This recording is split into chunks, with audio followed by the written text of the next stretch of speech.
상실은 그야말로 노년의 가장 두드러진 단면이다. 친구들, 친척들, 배우자, 심지어 자녀들이 먼저 갈지도 모른다. 어제 100살 먹은 할머니 얘기를 들어보니까 자식들이 다 먼저 갔다는 거예요. 그러니까 먼저 가는 경우도 있어요. 지금 안 죽으니까. 그럴 때는 그 상실감이 훨씬 더 크다는 거예요. 그러니까 외로움이 점점 나이를 먹으면 먹을수록 증가하는 거죠. 외로움, 고독. 제일 무서운 거예요. 나이 먹어서. 상실한 단순히 죽음만을 뜻하지 않는다. 삶의 모든 측면이 상실의 영향을 받는 듯하다. 상실은 사회적, 경제적인 것에 국한되지 않는다. 그러니까 자꾸 내가 잃어가는 거, 육체적인 상실도 있다. 눈이 침침해지고 독서나 운전이 어려워져서 많은 즐거움을 주었던 활동이 곤란해진다. 노년은 외모에도 영향을 준다. 젊었을 땐 피부도 뽀얗고 정말 얼마나 예뻤어요. 여기 보니까 젊었을 때 한 미모 했을 할머니들이 내가 보니까 굉장히 많어. 그러면 기가 막혔을 텐데 외모에도. 상실을 경험한 사람들은 그들의 경험을 다른 사람들과 나눌 수 있어야 한다. 자식들하고 갈등이 생기기 시작해요. 내가 이렇게 많이 쏟아 넣었는데 너는 나한테 해주는 게 뭐가 있느냐. 이렇게 계속 섭섭해요. 근데 사실 자식들도 살기 힘들어요. 생각해봐. 자식들 아파트 청약 보야지, 애들 학원 보내야지, 전기세 내야지, 전화비 내야지, 먹어야지. 그렇죠? 그 자가용 타고 다니면 요즘 기름값 올라가면 기름값 내야지. 아프면 또 병원 가야지. 대충 따져보니까 한 달에 최소한 라면만 먹어도요 150만 원에서 180만 원이 들어가요. 그럼 나 먹고 살기도 힘든데 죽지도 않는 어머니 아버지 오랫동안 계속 잘 모실 수 있어요? 잘 모실 수가 없어요. 그걸 바라는 것도 사실은 미안한 거예요. 미국은 집으로 깔고 있는 게 30%, 금융자산이 70%예요. 할머니, 할아버지들이. 집으로 깔고 있는 게 30%, 금융자산이 70%예요. 그래갖고 70%를 쓰다가 죽어요, 미국은. 우리나라는 집으로 깔고 있는 게 90%, 금융자산이 10%야. 그러니까 뭐 하고 싶어도 돈 있어요, 없어요? 돈이 없는 거야. 오로지 뭐만 하나 쥐고 앉아 있는 거야? 집만 하나 쥐고 앉아 있는 거야. 그 쥐고 앉아서 죽을 때 누구한테 물려주려고? 자식한테 물려주려고. 그런데 문제는 뭐냐? 자식이 그 집을 물려받을 때 몇 살이에요? 70이에요.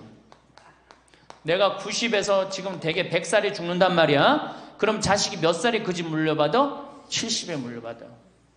70에 물려받은 의미가 있어요, 없어요? 의미가 없어요. 차라리 이 집 정리해갖고 나도 맛있는 거 먹고 구경하고 싶은 거 구경하고 돌아다니고 싶은 거 돌아다니다가 자식한테 자식도 같이 쓰다가 죽는 게 낫지. 집 남겨놓으면은 반은 국가가 갖고 가고 반은 네가 더 갖느냐 내가 더 갖느냐 싸운단 말이에요. 반은. 지금 우리 첫 강의 때는 우리가 지금 100년을 사는 시대가 왔다. 100년. 근데 대부분이 인생을 설계하는데 되게 어떻게 하느냐? 20살 때까지 공부하고 30살에 이거 준비해서 장가 가갖고 50까지 자식 다 키우고 60에 인생 설계를 대부분이 끝내요.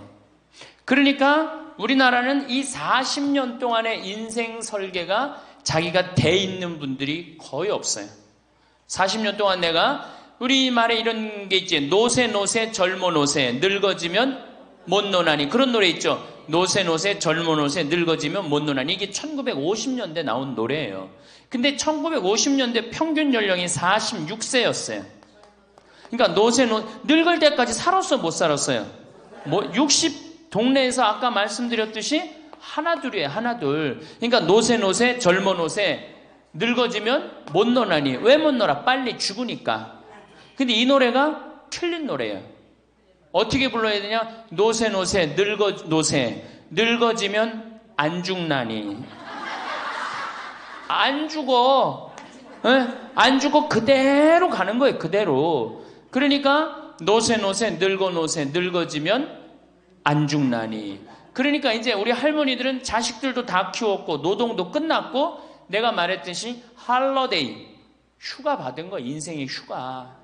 이 휴가 받은 이 인생 동안 뒷방에 쭈그리고 살 것이냐, 다녀보지 못한 데 다니고 먹고 싶은 거 못 먹은 거 먹고 다닐 거냐는 누가 결정하냐면 할머니들이 결정하는 거예요. 할머니들이. 예. 내가 남은 이 재산을 가지고 정말로 즐겁게 쓰다가 죽을 땐 정말 행복하게 죽을 거냐, 아니면 70부터 90까지 뒷방에 쭈그리고 앉아서 원망만 하고 저주만 하다가 죽을 거냐, 이게 차원이 굉장히 틀린 거예요. 그래서 우리가 인생을 한 번쯤 내 앞으로 20년이 남았다, 30년이 남았다, 이걸 한 번쯤 깊이 생각해 볼 필요가 있는 거예요. 그래서 이제 나이를 먹으면은 이제 뭐가 문제냐면은 외로움이 제일 먼저 찾아옵니다. OECD 국가 중에 우리나라가 노인 자살률이 1위입니다. 잘 사는 나라 중에 1위예요. 잘 사는 나라 중에 1위인데 일본보다 노인 자살률이 2배가 높아요. 일본보다. 우리가 1996년에는 10만 명당 할머니, 할아버지들이 자살하는 할머니들이 28명이었는데 2006년 10만 명당 50명이 훌쩍 넘어버려요. 50명이.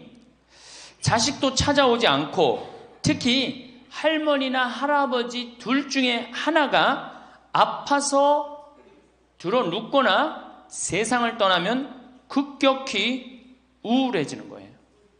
여기 우리 할머니들 아까 말씀 들어보니까 할아버지들 왜 안 모시고 왔냐고 그러니까 집 지켜야 된다고, 그리고 할머니들만 전부 다 오셨다고 그러는데, 우리 할머니들 지금 자식 걱정하고 자식 신경을 쓰는데 만약에 지금 할아버지가 돌아가시잖아요.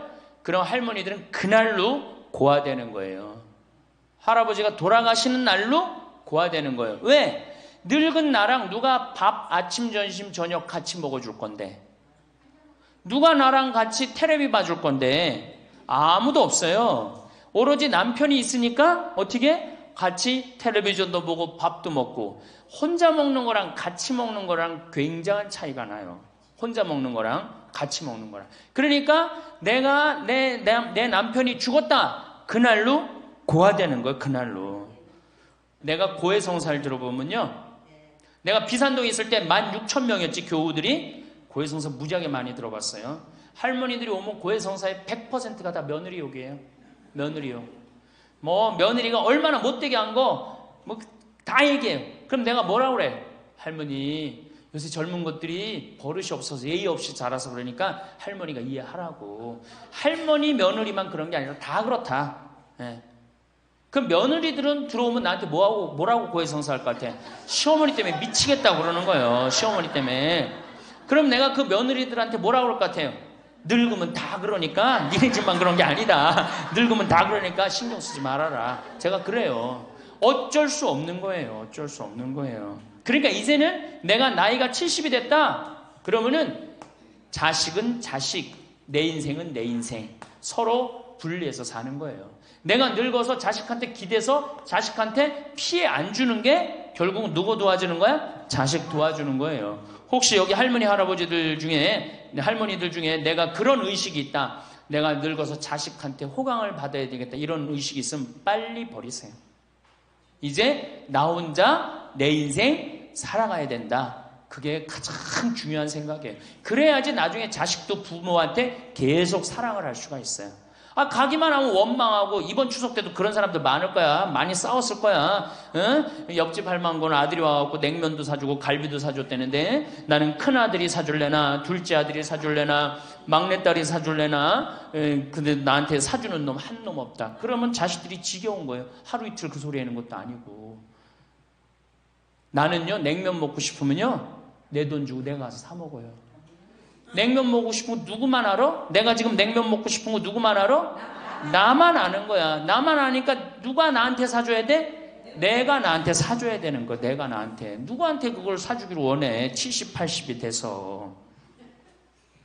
그래서 제발 재산, 집, 자식한테 물려줄 생각하지 말고 집 은행에 담보로 맡기고 쓰다가 통장에 얼마만 남기고 주고?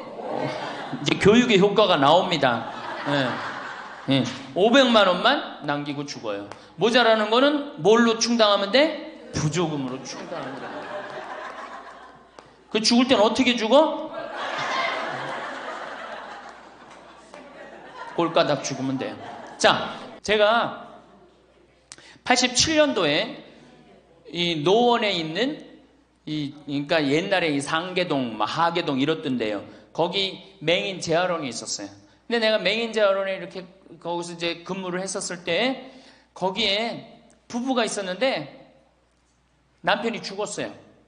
남편이 죽어갖고 내가 뭐 좀 염도해주고 그냥 성가도 잘 해주고 그랬는데 그 눈이 먼 그 자매가 그 방을 바꿔달라는 거예요. 그래서 왜 바꾸냐 그랬더니 여길 가도 남편 냄새, 저길 가도 남편 냄새. 남편이 너무 그리워서 못 살겠다는 거예요. 그러니까 그냥 지금은 소용이 없는 것 같지. 그렇죠? 빨리 죽었으면 좋겠고 귀찮지. 밥 새끼 해주는 거. 그런데 그 묵뚝뚝한 할아버지가 없으면요 정말로 외로워지는 거예요. 그러니까 할아버지들한테 좀 잘하세요. 자식한테 신경 쓸 거 할아버지한테 한 번만 더 신경 쓰세요. 진짜 지금 중요한 동반자는 누구야? 할아버지들이야. 구박 좀 하지 말고. 노년처럼 축복받은 삶이 어디 있어요? 저는요 여러분들처럼 80까지 사는 게 원이에요. 사는 게 얼마나 좋은데요. 사는 게. 제가 신학생 때 몸이 안 좋았어요. 건강이 안 좋았어요. 우리 뭐 15년 전에 우리 할머니들 나 봤을 때 내가 47kg였어. 47kg. 근데 지금 57kg야. 그러니까 신학생 때 내 이 허리띠가 여기에 정상적으로 있었던 적이 없어요. 여기 앉아있으면 여기 어디가 있고 딴 날은 여기가 있고 허리띠가 제자리를 잡은 적이 한 번도 없어요.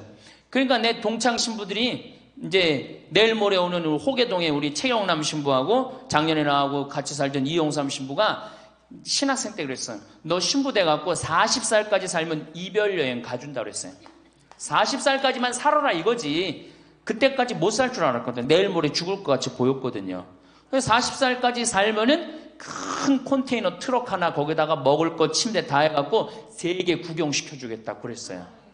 근데 내가 신부가 되고부터 건강해지기 시작하는 거예요. 그러더니 그 비산동에서도 좀 건강해졌는데 이제는 여기 이제 평창에 와서 흙집에서 사니까 완전 건강해진 거예요. 그래서 내 목표가 40에서 바뀌었어요. 80으로. 왜? 이게 건강하고 보니까 사는 게 너무너무 좋은 거예요. 밥도 맛있고 매일매일 이렇게 행복할 수가 없어. 이게 오래 사는 건 큰 축복이에요. 할머니 할아버지들 지금 6.25 전쟁 통해 안 죽었지, 교통사고로 안 죽었지, 암으로 안 죽었지, 지금까지 사는 건 하느님의 은총 축복 아니면 지금까지 못 살아요. 이 좋은 축복의 시간을 어떻게 살아야 돼? 행복하게 살아야 될 거 아니야. 그러니까 이 행복한 방법을 잘 알아야 돼요. 근데 노년에는 스스로 잃어버리는 게 너무 많다고 생각을 해요. 나이를 먹을수록 우리는 더 많은 슬픔을 견뎌야 하고 더 많은 것을 잃는다. 상실은 그야말로 노년의 가장 두드러진 단면이다. 친구들, 친척들, 배우자, 심지어 자녀들이 먼저 갈지도 모른다.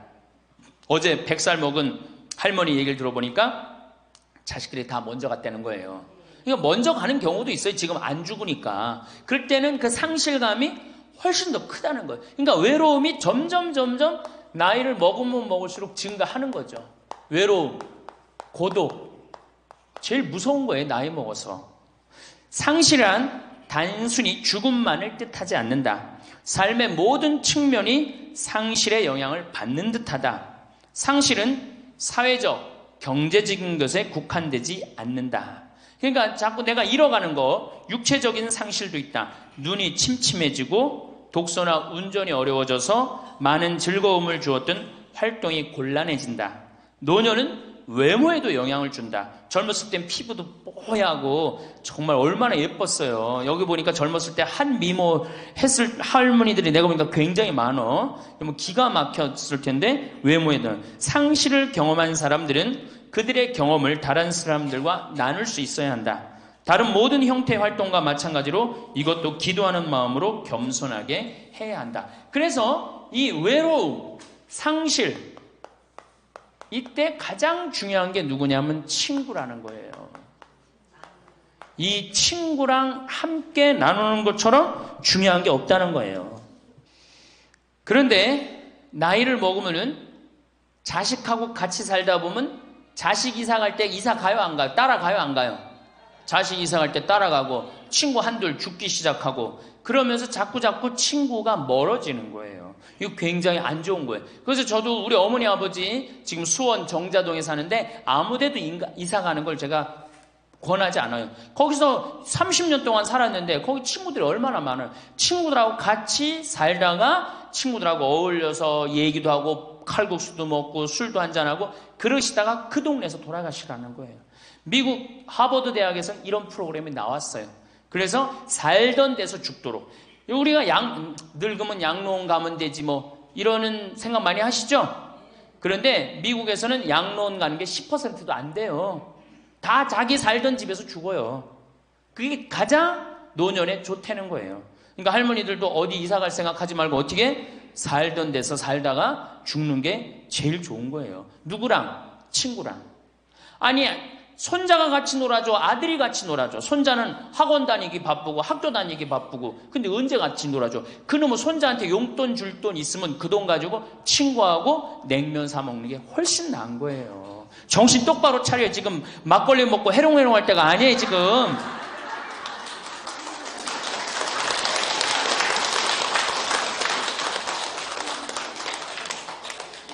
여기 비산동 노인대학 할머니들은 정말 행복한 분들이에요. 왜? 일주일에 한 번 나와서 또래 친구들하고 노래도 하고 아까 보니까 또 마당에서 노래하고 막 강의도 안 들어오려고 막 그러다 보니까 이게 얼마나 중요한 건데 일주일에 한 번 친구를 만나서 노래하고 춤도 추고 굉장히 중요한 거예요.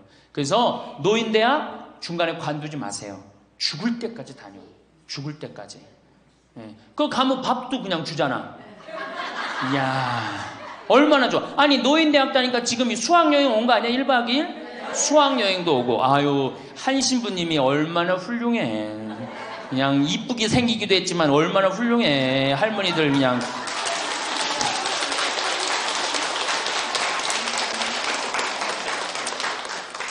그래서 나는 우리나라 교육제도에 불만이 굉장히 많아요. 왜냐? 초등학교 6년, 중고등학교 6년, 대학교 4년 배워서 60까지 먹고 사는 거예요. 그렇죠? 초등학교 6년, 중고등학교 6년, 대학교 4년 배워서 60까지 울고 먹는 거예요. 그럼 25에서 60까지. 그럼 보통 한 30살 되면은 한 30년 울고 먹고 사는 거예요. 자, 60부터 지금 100살까지 살아. 그럼 몇 년이야? 40년이죠? 이 40년 울고 먹으려면 어떻게 해야 돼? 다시 학교 다녀야 돼요. 배워야 된다는 얘기예요. 그래서 여러분들 지금 대학 다니는 거 아니야? 노인대학? 그렇죠? 그러니까 이 노인대학이 천주교가 제일 잘하는 것 중에 하나가 뭐예요 지금? 노인대학이에요. 정말로 잘하고 있는 거예요. 저는 우리나라 교육제도에 불만이 많은 사람이에요. 초등학교 6년, 중고등학교 6년, 대학교 4년을 배워서 60까지 산다면 60부터 100살까지 살려면 정규 학교가 생겨야 돼.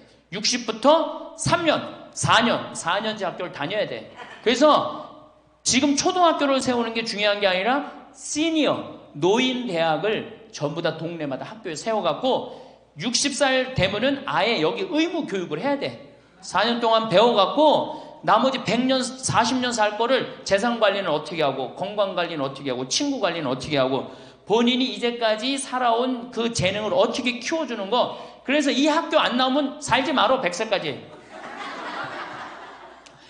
60살 넘어서 이 학교 정규 학교 졸업하고 나면은 100살까지 살 자격증을 줘야 돼요. 그럼 모르고 그냥 살면 어떻게 해. 그래서 저는 이 정규 학교 우리나라가 진짜 훌륭한 나라 되려면은 60살 넘어서 동네마다 정규 학교 난 세워야 된다고 생각해. 그리고 이 졸업장을 가져야만이 100살까지 살아야 돼요. 지금 한심하게 사는 할머니들 얼마나 많아요. 얼마 전에도 어떤 남편이 굉장히 훌륭한 남편인데 돌아가셨어요. 근데 재산을 확실하게 정리를 못하고 죽은 거예요. 그 할머니 혼자 남았는데 자식이 서로 재산 분가한다고 싸워갖고 재판에 걸어갖고 할머니가 여기 가서 재판정에 서고 저기 가서 재판정에 서고. 이게 학교를 졸업하지 못해서 그래. 이 정규 학교를. 우리나라가 이 정규 학교가 없어서 그래요. 그러니까 우리 할머니들은 이 학교를 다녀야 되는데 우리나라 지금 교육제도가 지금 안 하고 있잖아. 그러니까 안 하니까 성당의 정규 학교라도 노인대학 다니라 이거예요. 절대 관두지 마세요.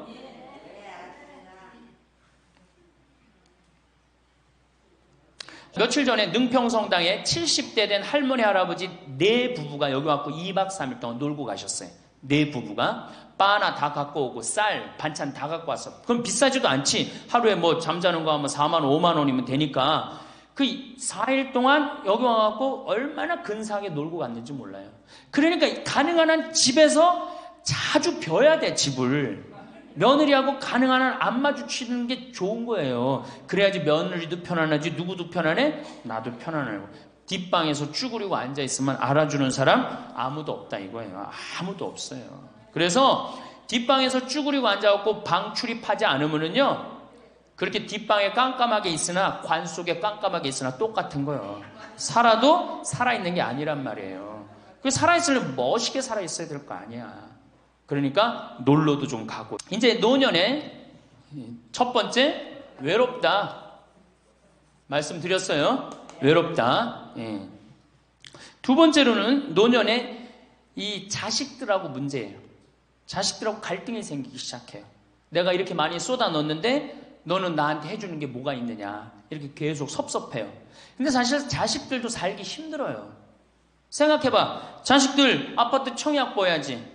애들 학원 보내야지. 전기세 내야지. 전화비 내야지. 먹어야지. 그렇죠? 그 자가용 타고 다니면 요즘 기름값 올라가면 기름값 내야지. 아프면 또 저기 뭐 병원 가야지. 대충 따져보니까 한 달에 최소한 라면만 먹어도요 150만 원에서 180만 원이 들어가요. 그럼 나 먹고 살기도 힘든데 죽지도 않는 어머니 아버지 오랫동안 계속 잘 모실 수 있어요? 잘 모실 수가 없어요. 그걸 바라는 것도 사실은 미안한 거예요. 미국은 집으로 깔고 있는 게 30%, 금융자산이 70%예요. 할머니, 할아버지들이. 집으로 깔고 있는 게 30%, 금융자산이 70%예요. 그래갖고 70%를 쓰다가 죽어요, 미국은. 우리나라는 집으로 깔고 있는 게 90%, 금융자산이 10%야. 그러니까 뭐 하고 싶어도 돈 있어요, 없어요? 돈이 없는 거야. 오로지 뭐만 하나 쥐고 앉아 있는 거야? 집만 하나 쥐고 앉아 있는 거야. 그 쥐고 앉아서 죽을 때 누구한테 물려주려고? 자식한테 물려주려고. 그런데 문제는 뭐냐? 자식이 그 집을 물려받을 때 몇 살이에요? 70이에요. 내가 90에서 지금 대개 100살에 죽는단 말이야. 그럼 자식이 몇 살에 그 집 물려받아? 70에 물려받아. 70에 물려받은 의미가 있어요, 없어요? 의미가 없어요. 차라리 이 집 정리해갖고 나도 맛있는 거 먹고 구경하고 싶은 거 구경하고 돌아다니고 싶은 거 돌아다니다가 자식한테 자식도 같이 쓰다가 죽는 게 낫지. 집 남겨놓으면은 반은 국가가 갖고 가고 반은 네가 더 갖느냐 내가 더 갖느냐 싸운단 말이에요. 반은.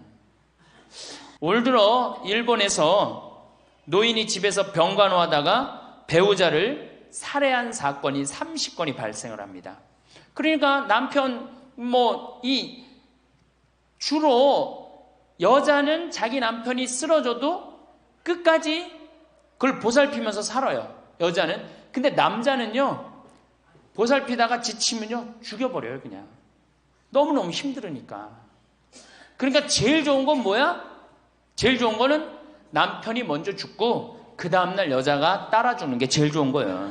네. 할아버지가 먼저 죽고 그 다음날 할머니가 따라 죽는 게 제일 좋은 거예요. 그러니까 할머니들이 쓰러지면 안 돼요. 할아버지들이 쓰러지면 이게 돌보는데 할머니들이 쓰러지면 안 돼요. 그래서 범행 후 대부분 뭐라 그래? 병간호가 너무 힘들었다, 지쳤다, 그렇게 얘기를 합니다. 올해 5월 26일에 부인을 살해한 할아버지가 89살 할아버지가 85살짜리 할머니를 죽였어요. 이 할아버지가 대기업 출신으로서 정년퇴직하고 연금생활까지 버젓이 하는 할아버지예요. 근데 지난 작년 9월부터 부인이 파킨스병에 걸린 거예요. 부인이 우울증까지 이제 겹쳐갖고 한층 어려운 상황이 됐어요. 근데 할아버지가 정말로 성실하게 보살폈어요. 근데 3월 달에 할아버지가 이게 넘어져갖고 여기 대퇴부, 여기가 그냥 엉치뼈가 부러져 버린 거예요. 그러니까 이 병원 치료에도 불구하고 자꾸 힘들어지니까 어떻게 결국은 남에게 패 끼치는 이 차라리 죽는 게 낫다. 그러고 그냥 죽여버린 거예요. 근데 이때 고베 이 판결이 어떻게 나왔느냐면은 할아버지가 할머니를 죽인 거를 엄중하게 추궁하면서도 부인이 병 때문에 이전과는 전혀 다른 사람이 된 것을 비관하여 동반 자살을 시도한 것에는 동정의 여지가 있다. 그러면서 3년 징역형을 하고 5년 집행유예를 내려요. 그러면서 마지막 할아버지한테 뭐라고 그러냐면 할머니 명복을 빌어주라고. 그러니까 이제 감옥에는 안 넣은 거죠. 그래서 이제는 정말로 이 노년에 이게 지금 죽느냐 사느냐의 문제야. 외롭고 안 외로우냐의 문제. 이거 외로운 것처럼 무서운 병이 없어요. 제가 여기 생태마을에 이 혼자 밥 먹잖아요. 사정원에서 혼자 밥 먹어요. 그러면 혼자 밥 먹는 게 뭐가 재밌어요? 작년에 우리 집에 안식년하는 신부님이 두 분이 와 계신데 두 분하고 이렇게 밥 먹는데 밥 먹는 시간이 너무 재밌는 거예요. 얘기도 하고 뭐 누구 흉도 보고 뭐 무슨 일 얘기 잘 모르는 정보도 얘기하고 너무 텔레비전도요. 저는 혼자 텔레비전 보면 재밌을 것 같아요? 재미없어요. 나는 우차사나 개그 콘서트를 한 번도 본 적이 없어요. 근데 안식년하는 신부님 오고 난 다음부터 내가 우차사를 1년 내내 봤다니까. 혼자 보고 웃는 건 그거는 정말로 이상하잖아요. 혼자 보고 막 방에서 혼자 깔깔고 미친 거지. 혼자 보고 웃고. 근데 신부님하고 우리 나하고 안식년한 이용삼 신부님하고 같이 1년 동안 저녁에 우차사를 봐도 재밌고 뭘 봐도 재밌는 거야. 둘이가 그래서 좋은 거예요. 신부 그냥 혼자 밥 세끼 먹고 혼자 저녁에 텔레비전 보고 정말로 그거 쉬운 게 아니거든요. 근데 할머니들은 나는 원래 처음부터 그랬으니까 그걸 어려니 했는데 둘이 텔레비전 보고 둘이 밥 먹다가 어느 날 갑자기 둘 중에 하나가 죽었다. 그럼 그날로 고아되는 거예요. 그 외로운 시간을 자식들이 이해하지 못한단 말이에요. 절대 이해하지 못해요. 그래서 다정하고 와갖고 아침부터 저녁까지 있었던 일을 얘기하겠어요? 뭘 얘기하겠어요? 근데 우리나라는 이 부부가 60 넘은 부부가 애인같이 살아야 되는데 이건 애인같이 사는 게 아니라 왼수같이 살아. 그래요, 안 그래요? 왜? 우리는 결혼하자마자 어떻게 했어? 자식 키우느냐고 엄마는 정신없이 바쁘고 아빠는 나가서 돈 버느냐고 정신없이 바빴어요.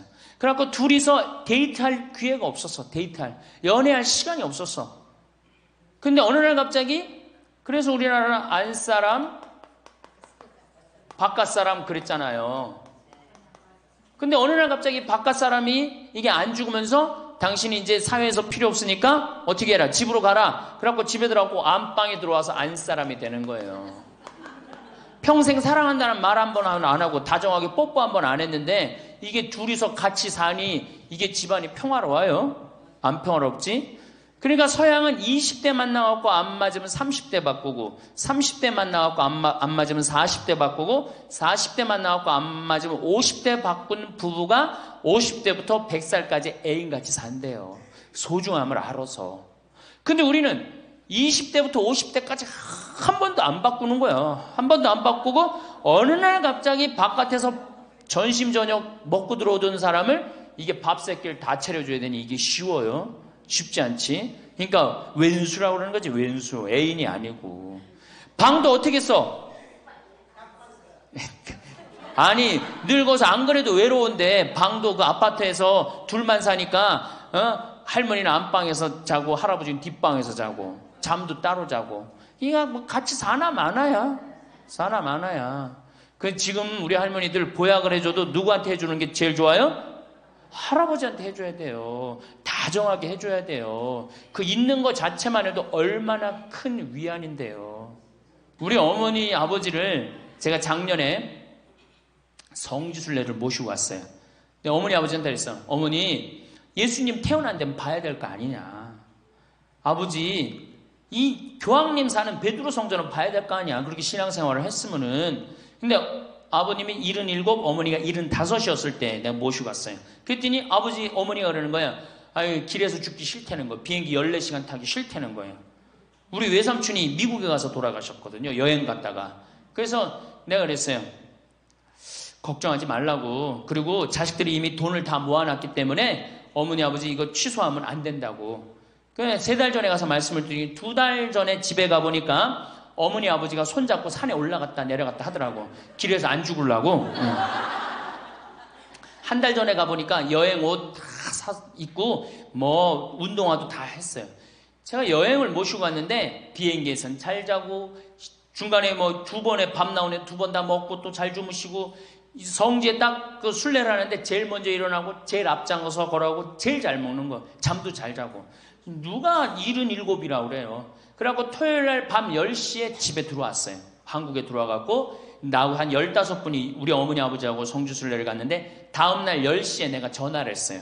10시에 전화를 했는데 성주순례 갔다 온 분들 다 괜찮은가 확인했는데 다 비몽사몽 전화를 받는 거예요. 40대 50대 된 분들이 갔었는데 근데 집에 전화했는데 어머니 아버지가 전화를 안 받는 거예요.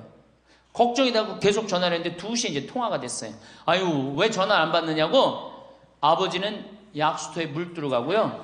어머니는 머리하러 가신 거야. 그렇게 13일 동안을 여행을 갔다 오고 다음 날도 안 죽어요. 지금 77, 75 말도 아니에요. 그렇게 모시고 여행을 갔다 왔더니 지난달에 내가 집에 가고 어머니 아버지하고 전심 같이 갈비 먹었어요. 그야말로 갈비를 먹는데 어머니가 그러는 거예요. 신부님 작년에 신부님이 저기 막 성주순례 유럽 갔다 온다고 여행 가방을 이쁜 걸 사주었는데 집에 그 여행 가방이 이렇게 앉아 있는데 여행 가방이 너무 아깝다고. 저 여행 가방이 또 가자 이거지. 또 가자 이거지. 그래서 제가 그랬어요. 알았다고. 올해는 경제가 어려우니까 내년에 내가 모시고 가겠다고. 그래서 내년 모시고 갈 계획이에요. 왜? 이제는 인생이 휴가란 말이야. 휴가니까 정말로 인생을 즐겁게 살고 좀 하느님께 영광 드리고 감사하면서 살다가 떠날 때 부조금은 어머니의 이름으로 부조금이 들어오면 어머니 이름으로 과원에 집 한 채 줘줄 거고 아버지가 돌아가시면 아버지 이름으로 집 한 채 드리고 그리고 아무것도 남기지 않고 가시는 거예요. 그게 멋있는 거예요.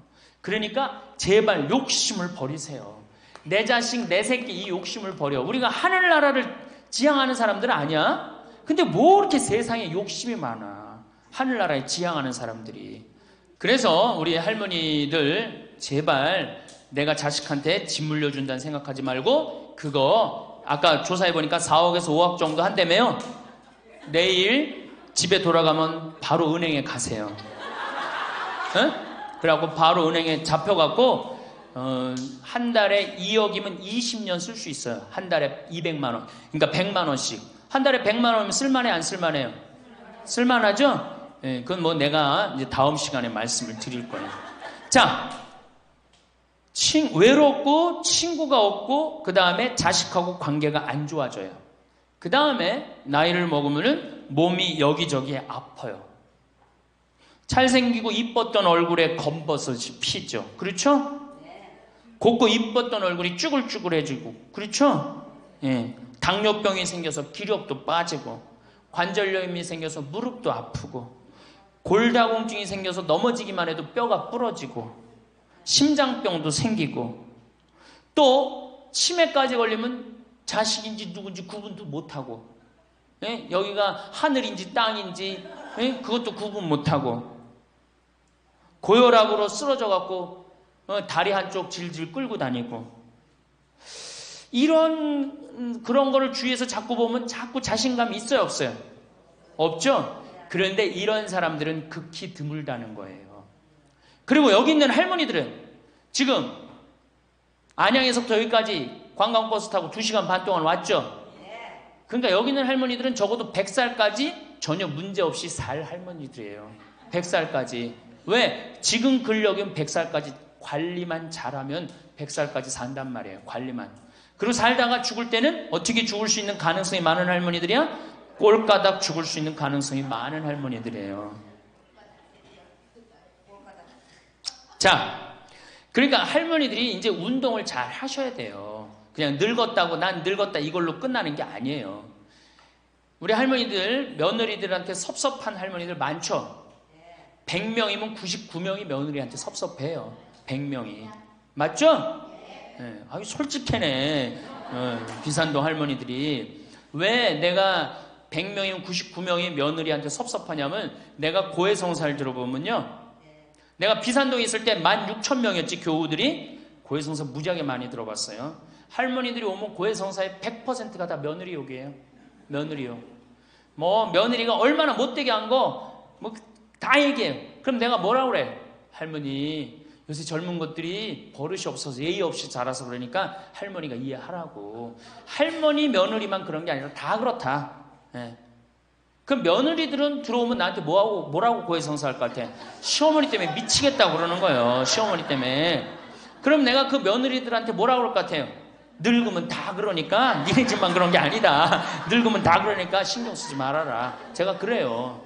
어쩔 수 없는 거예요. 어쩔 수 없는 거예요. 자, 그런데 할머니들하고 며느리들하고 입장을 조금 생각을 해봐. 자, 우리 할머니들 자식들 키웠을 때, 막 키웠을 때 태어났어. 막 손가락에 꼬무락거리고 막 저기 막 옹알이하고 이뻐요, 안 이뻐요? 아, 이놈이 일어났어. 뻗떡. 그래갖고 걸음 한 걸음 뛰었을 때 흥분돼요, 안 흥분돼요? 흥분되죠? 걸어. 그럼 기가 막히게 행복하죠? 그 행복은 아마 생각해봐. 기가 막히게 행복했을 거야. 거기다 엄마라고 그래봐. 어때요? 막 죽지, 엄마라고 그러면은. 막 죽어, 엄마라고 그러면은. 거기다가 이제 애가 가방 들고 막 학교 갔다가 뛰어왔다 하고, 아, 이놈이 키가 중학교, 고등학교 됐는데 나보다 더 커져. 뿌듯해요, 안 뿌듯해요? 이게 키우는 맛이요, 보통 큰 맛이 아니에요. 그런데 반대로 입장을 바꿔놓고 이제 생각을 해보면, 우리 어머니가 70이 됐어. 문을 열고 나오면은 아이고 그런단 말이야. 부모는 자식을 키우는 재미에 정말로 푹 빠져있지만, 자식은 부모가 죽어가는 걸 본단 말이야. 얘야 눈이 좀 안 보인다. 보니까 백내장이 걸렸어. 눈이 또 났더니 얘야 무릎이 아프다. 그러니까 무릎에 여기 그냥 저기 물렁뼈가 다 없어졌고 그 뼈 수술해줬어. 그러니까 문 열고 나오면 아이고 좋아질 가능성이 있어요? 점점 나빠져요? 점점 죽어가는 걸 보는 거예요. 누가 더 기쁠 것 같아? 자식을 키울 때가 기쁠 것 같아? 죽어가는 부모를 보는 게 기쁠 것 같아요? 여기는 안타까움, 짜증, 의무감 이런 게 들었어. 여기는 기쁨이 있고. 그러니까 우리 할머니들 자식들한테 나한테 왜 이렇게 섭섭하게 하나 원망할 필요가 없어요. 그 죽어가는 걸 보는 건 그 슬픈 거예요. 그 외로운 거예요. 이게 정말 좋은 건 뭐야? 그 모습을 자식한테 안 보이는 거예요. 따로 떨어져서 사는 게 제일 좋은 거예요. 따로 떨어져서 사는 게. 그러니까 제발 같이 살 생각 좀 하지 마세요. 자식한테 뭐 의지하고 기대하고 산다. 지금부터 피눈물 나는 이야기를 하겠습니다. 제가 평택에서 알고 있던 할머니 한 분이 옛날에 과학 선생님을 했어요. 이 할머니가 나이가 82살인데 글쎄 75살 되던 해에 아들이 꼬신 거예요. 어머니가 살던 아파트 팔고 내가 사는 아파트 팔아서 50평짜리 아파트를 사자. 그래서 75살 먹은 할머니가 그런 생각을 했대. 내가 살면은 얼마나 사나? 살면 얼마나 사나? 여기 혹시 나는 살면 얼마나 사나 그런 생각 하시는 분들 손 들어보세요. 절대 그런 생각하지 마세요. 안 죽어.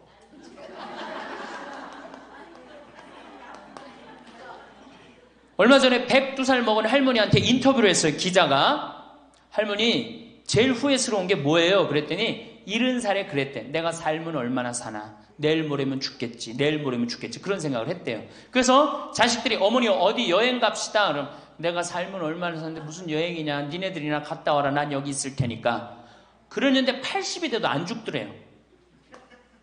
80이 돼갖고 그런 생각을 했대. 이젠 진짜 내일 모레면 죽을 거다. 내일 모레면 죽을 거다. 어머니 내가 갈비 사드릴 테니까 갈비 니네나 먹으러 가라. 난 내일 모레면 죽을 건데 무슨 갈비가 필요하냐. 그리고 뒷방에 있었다는 거예요. 근데 90이 됐는데 그때도 안 죽더래요. 그래갖고 90이 돼갖고 진짜 내일 모레면 죽을 거다. 진짜 내일 모레. 그리고 100살까지 산 거예요. 이 할머니가. 제일 후회되는 게 뭐냐 그러니까 30년 동안 내일 모레면 죽을 거다. 그리고 뒷방에 앉아있던 게 제일 후회된다는 거예요. 30년이 짧은 세월이에요? 그 30년 동안 돌아다니고 먹고 싶은 거 먹고 만나고 싶은 친구 만나고 노인대학에 나오면 춤 시간도 있죠. 춤도 치고 박수도 치고 그랬으면 그 30년이 축복의 30년이야, 저주의 30년이야. 축복이죠. 근데 그 할머니는 어떻게 사는 거야? 저주의 30년을 사는 거예요. 어쨌든 이 할머니가 내가 살면 얼마나 사나, 손자 얼굴이나 보고 자식이나 밥이나 먹고 같이 살아야 되겠다. 그리고 그 집을 팔아갖고 아들 이름으로 다 해주고 들어온 거예요. 들어오는 순간 자식하고 살아요? 누구하고 살아요? 며느리하고 살죠. 며느리가 그동안 시어머니하고 안 살았는데 학교 선생님을 했으니 얼마나 꼬장꼬장해요. 챙견을 얼마나 하겠어. 이거 챙견 저거 챙견. 그래 며느리 미쳐 안 미쳐? 미치죠. 며느리 성당도 나가기 싫은 거. 시어머니 열심히 나가는 성당. 그러니까 어떻게 성당 안 나가는데 성당 안 나간다고 또 욕하고. 그러니까 점점 원수가 되는 거예요. 그러니까 며느리가 나 어머니랑 밥 먹는 거 체하니까 안 된다. 어머니 들어가갖고 방에서 들어가 먹어라. 밥도 같이 못 먹는 거 방에 들어가고 혼자 먹는 거예요. 손자하고 밥 먹으려고 합쳤는데 구박을 받는 거지. 하루는 날 찾아갖고 신부님 머리 좀 만져보라는 거예요. 머리를 만져보니까 혹이 이렇게 2개가 났어. 보온병으로 며느리가 때린 거예요. 아니 60 먹은 며느리가 80 먹은 며느리랑 싸우면은 누가 이겨요? 60 먹은 며느리가 이기게 돼 있어요. 30대 며느리는 울면서 참지만 60대 된 며느리는 안 참아요. 같이 싸우지. 그래갖고 혹이 이렇게 2개가 나서 왔어요. 할머니 왜 그러고 사냐. 나하고 저 소송 걸자. 그럼 지금 아파트가 8억이니까 할머니 25평 그쪽 25평이니까 4억이니까 할머니 4억 찾아갖고 우리 집에 오면은 내가 죽을 때까지 평창에서 모시고 살겠다. 4억이면. 그래 82이니까 100살까지면 4억이면 살거든요. 그래 살자. 그래갖고 나하고 고소장을 다 썼어요. 학교 선생님이랑 얼마나 잘 썼는지 몰라. 그래갖고 재판 날짜를 이제 잡아갖고 변호사 다 해갖고 보냈어. 재판이 지나고 났는데 일주일이 돼도 안 나타나고 2주일이 돼도 안 나타나는 거야. 한 달 만에 성당에 나타났어.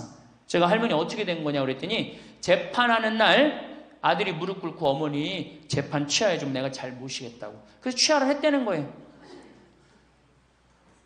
그게 취하를 한 거. 그래 할머니 그럼 나한테 뭐야 나를 나쁜 놈으로 만들었느냐. 자식 욕하고 며느리 욕하게 만들었느냐. 신부님 자식 이기는 부모 어디 있느냐고. 자식이 잘하겠다는데 어떻게 내가 그거를 우기느냐고. 이미 80 넘어서 자식이 아니에요. 왼수예요 왼수. 그래갖고 할머니 이제 자식한테 맞고 살던 나한테 찾아오지 말아라. 3달 됐는데 새벽에 전화가 왔어. 신부님 저 마리아예요. 그래서 어떻게 된 거냐 할머니 왜 성당 요새 안 나타나느냐 그랬더니 그 집에 사는 게 너무 괴로워서 스스로 전라도에 있는 양론에 들어간 거예요. 자식한테 재산을 주면 3가지를 잃어버려요. 첫 번째 자식을 잃어버려요. 2번째 본인의 인생을 잃어버려요. 3번째 재산을 잃어버려요. 그러니까 우리 할머니들은 자식도 안 잃어버리고 인생도 안 잃어버리고 재산도 안 잃어버리려면 어떻게 해야 돼? 자식하고 따로 내가 가지고 있는 은행에 가서 담보로 넣고 그거 다 쓰다가 죽는 게 제일 좋은 거예요. 자식한테 피해 안 주고. 그러면은 신부님 나 늙어서 죽을 때 어떻게 해? 늙으면은 남들이 알아서 해주겠지 이런 생각한단 말이야. 그래서 내가 항상 하는 얘기가 거지 근성을 버려라. 남들이 뭘 알아서 해줘. 늙은 나를 누가 책임져줘? 누가 책임져야 돼? 내가 책임져야 돼요. 그래서 내가 공부하고 내가 따라다니면서 배워야 돼. 그래서 60부터 64살까지 정규학교를 다녀야 돼. 이런 거 배우는 거. 사람의 대운은 10년마다 바뀌게 됩니다. 또 찾아오는 대운의 시기가 저마다 다른데요.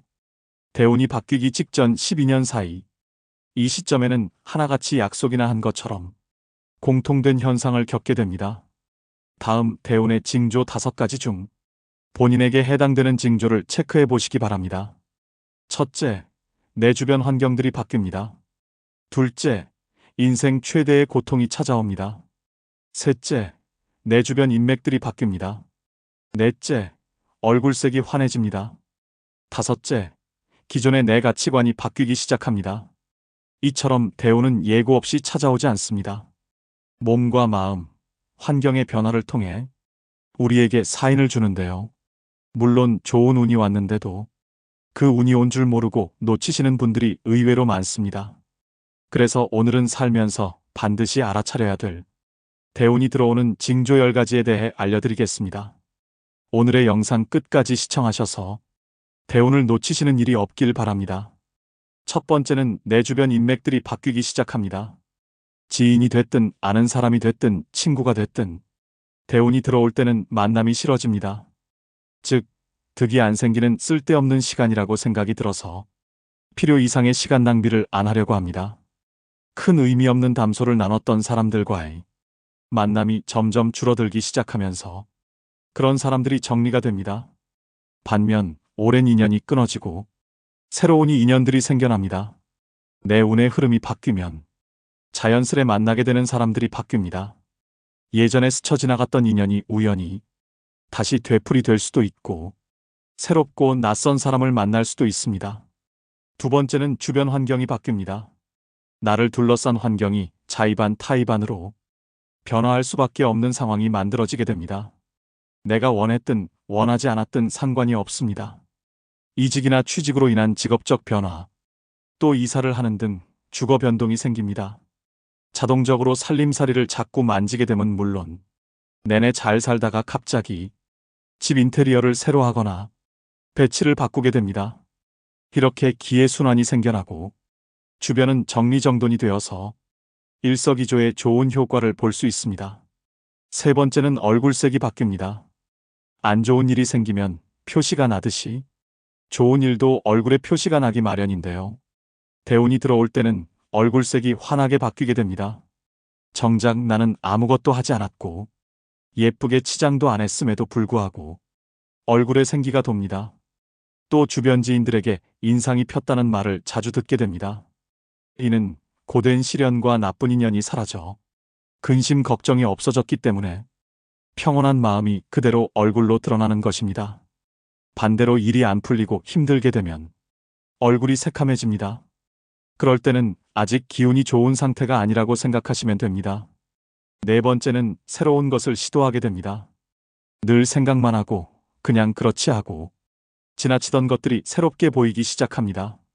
자연스럽게 관심이 생겨 시도를 해보게 되는 것까지 행동으로 옮겨지고 있다면 그 또한 대운이 들어오고 있음을 짐작할 수 있습니다. 갑자기 방 구조를 바꿔본다거나 낡은 옷을 버리고 새 옷을 구입한다든지 등의 행동을 하게 됩니다. 나에게 익숙해진 것들을 버리고 정리한다는 것은 여간 쉬운 일이 아닙니다. 새로운 시작을 두려워하지 않는다는 것 자체가 좋은 대운의 기운이 느껴지는 대목입니다. 다섯 번째는 성격이나 말투가 바뀝니다.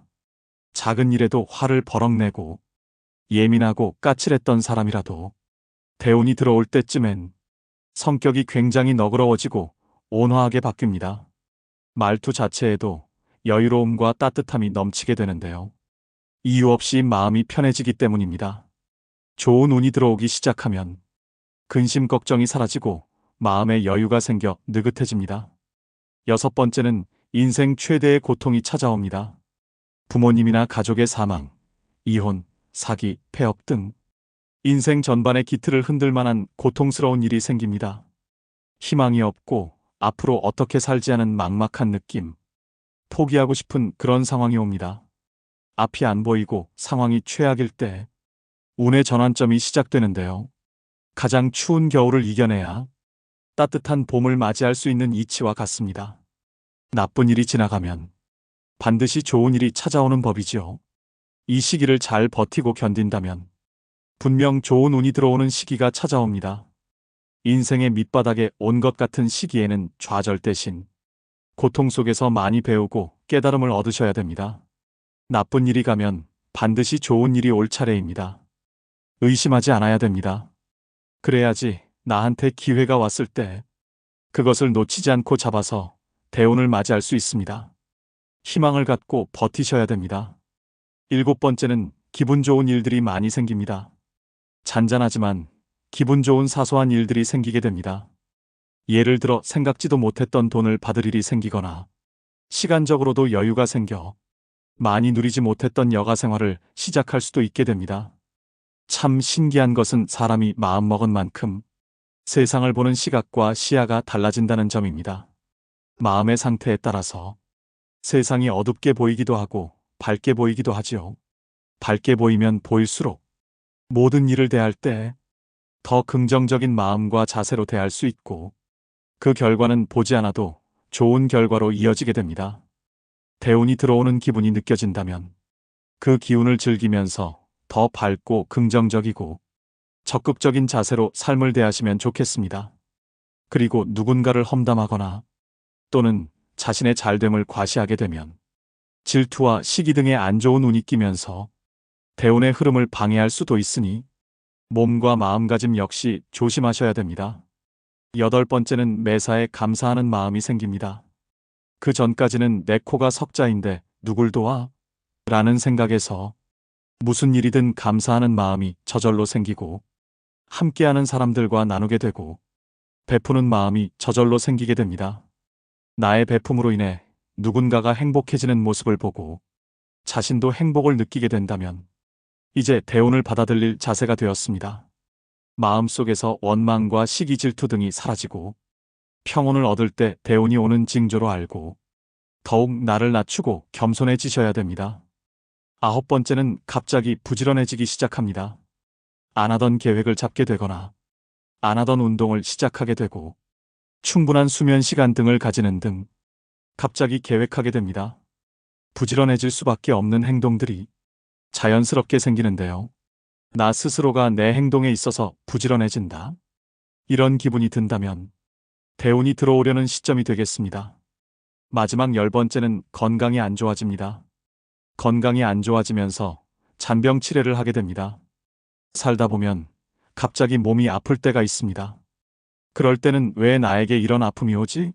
라고 의아해하기 쉬운데 생각을 조금 바꿔서 나에게 좋은 운이 오려고 다시 더 높게 상승하기 위해서 내가 지금 잠시 바닥을 딛고 있는 중이구나 라고 생각하시면 됩니다. 이렇게 갑자기 몸이 아플 때는 운이 새롭게 바뀌는 징조로서 나의 운이 바닥을 치고 다시 상승하고자 하는 때이므로 이때의 아픔을 잘 극복하고 이겨내시면 운이 더 좋게 바뀌게 됩니다. 그러니 지금 정말 어두운 터널을 지나고 계시더라도 끝날 때까지 끝난 것이 아니라는 점 기억하시고 힘내시길 바라겠습니다. 오늘은 대운이 들어오는 징조 10가지를 알려드렸습니다. 사람은 살면서 누구나 많으면 3번, 적게는 한 번에 큰 대운이 들어온다고 합니다. 대운이 들어올 때 대운을 다 받아들이지 못한다면 그냥 지나칠 수밖에 없는데요. 얼마나 안타까운 일일까요? 보통 대운이 들어오기 전 악재가 겹치고 최악의 상황이 일어나는 경우가 많습니다. 과연 이 사람이 잘 견딜 것이냐? 이 사람은 대운을 맞을 준비가 되어 있나라는 일종의 테스트라고 생각하셔야 됩니다. 지금 나에게 이렇게 안 좋은 일들이 일어나니 곧 나에게 굉장히 좋은 운이 오겠구나. 이런 생각을 가져주시면 악재에서 빨리 벗어날 수 있습니다. 반대로 나 운이 안 좋은가 봐. 이런 생각을 하시면 꼬리에 꼬리를 물어 힘든 시간이 더 길어집니다. 물론 각자 사람에 따라서 사주에 따라서 대운이 들어오는 시기는 다 다르지만 대운이 들어올 때 나타나는 위의 10가지 징조는 누구에게나 다 일어나는 현상입니다. 그러니 희망 잃지 마시고 용기 내셔서 모든 분들이 행복하셨으면 좋겠습니다. 이 영상을 보신 분들은 이미 운이 좋으신 분들입니다.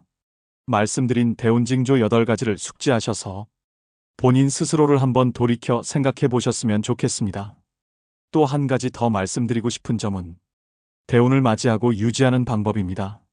삶에서 대운을 맞이하고 유지하는 것은 새로운 시작과 지속적인 균형을 이루는 과정입니다. 이를 위해서는 내면의 변화와 지속적인 자기 개발이 필요합니다. 대운을 맞이하기 위해서는 자신의 내면을 깊이 탐색하는 것이 중요합니다. 또 긍정적인 생각과 태도를 갖고 변화를 긍정적으로 받아들이며 새로운 기회를 적극적으로 모색하는 것이 중요합니다. 나이가 들수록 새로운 도전과 경험은 자신을 성장시키고 삶을 풍부하게 합니다. 대인 관계에서도 새로운 시도를 해보며 다양한 관점을 이해하는 것이 좋습니다. 이처럼 대운을 유지하는 것은 긍정적인 마음가짐을 지속적으로 유지하는 것에서 시작합니다. 이 점을 명심하시고 언젠가 여러분도 대운을 맞이해서 지금의 마음고생을 보상받으시길 간절히 바라봅니다. 지금 우리 첫 강의 때는 우리가 지금 100년을 사는 시대가 왔다. 100년.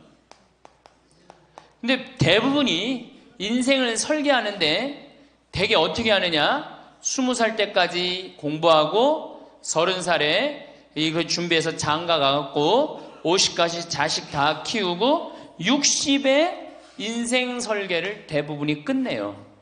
그러니까 우리나라는 이 40년 동안의 인생 설계가 자기가 돼 있는 분들이 거의 없어요. 40년 동안 내가 우리 말에 이런 게 있지. 노세 노세 젊어 노세 늙어지면 못 노나니. 그런 노래 있죠. 노세 노세 젊어 노세 늙어지면 못 노나니. 이게 1950년대 나온 노래예요. 근데 1950년대 평균 연령이 46세였어요. 그러니까 늙을 때까지 살았어 못 살았어요? 60 동네에서 아까 말씀드렸듯이 하나둘이에요. 하나둘. 그러니까 노세 노세 젊어 노세 늙어지면 못 노나니. 왜 못 놀아? 빨리 죽으니까. 근데 이 노래가 틀린 노래예요. 어떻게 불러야 되냐? 노세 노세 노세 늙어지면 안 죽나니. 안 죽어. 에? 안 죽어. 그대로 가는 거예요. 그대로. 그러니까 노세 노세 늙어지면 안 죽나니.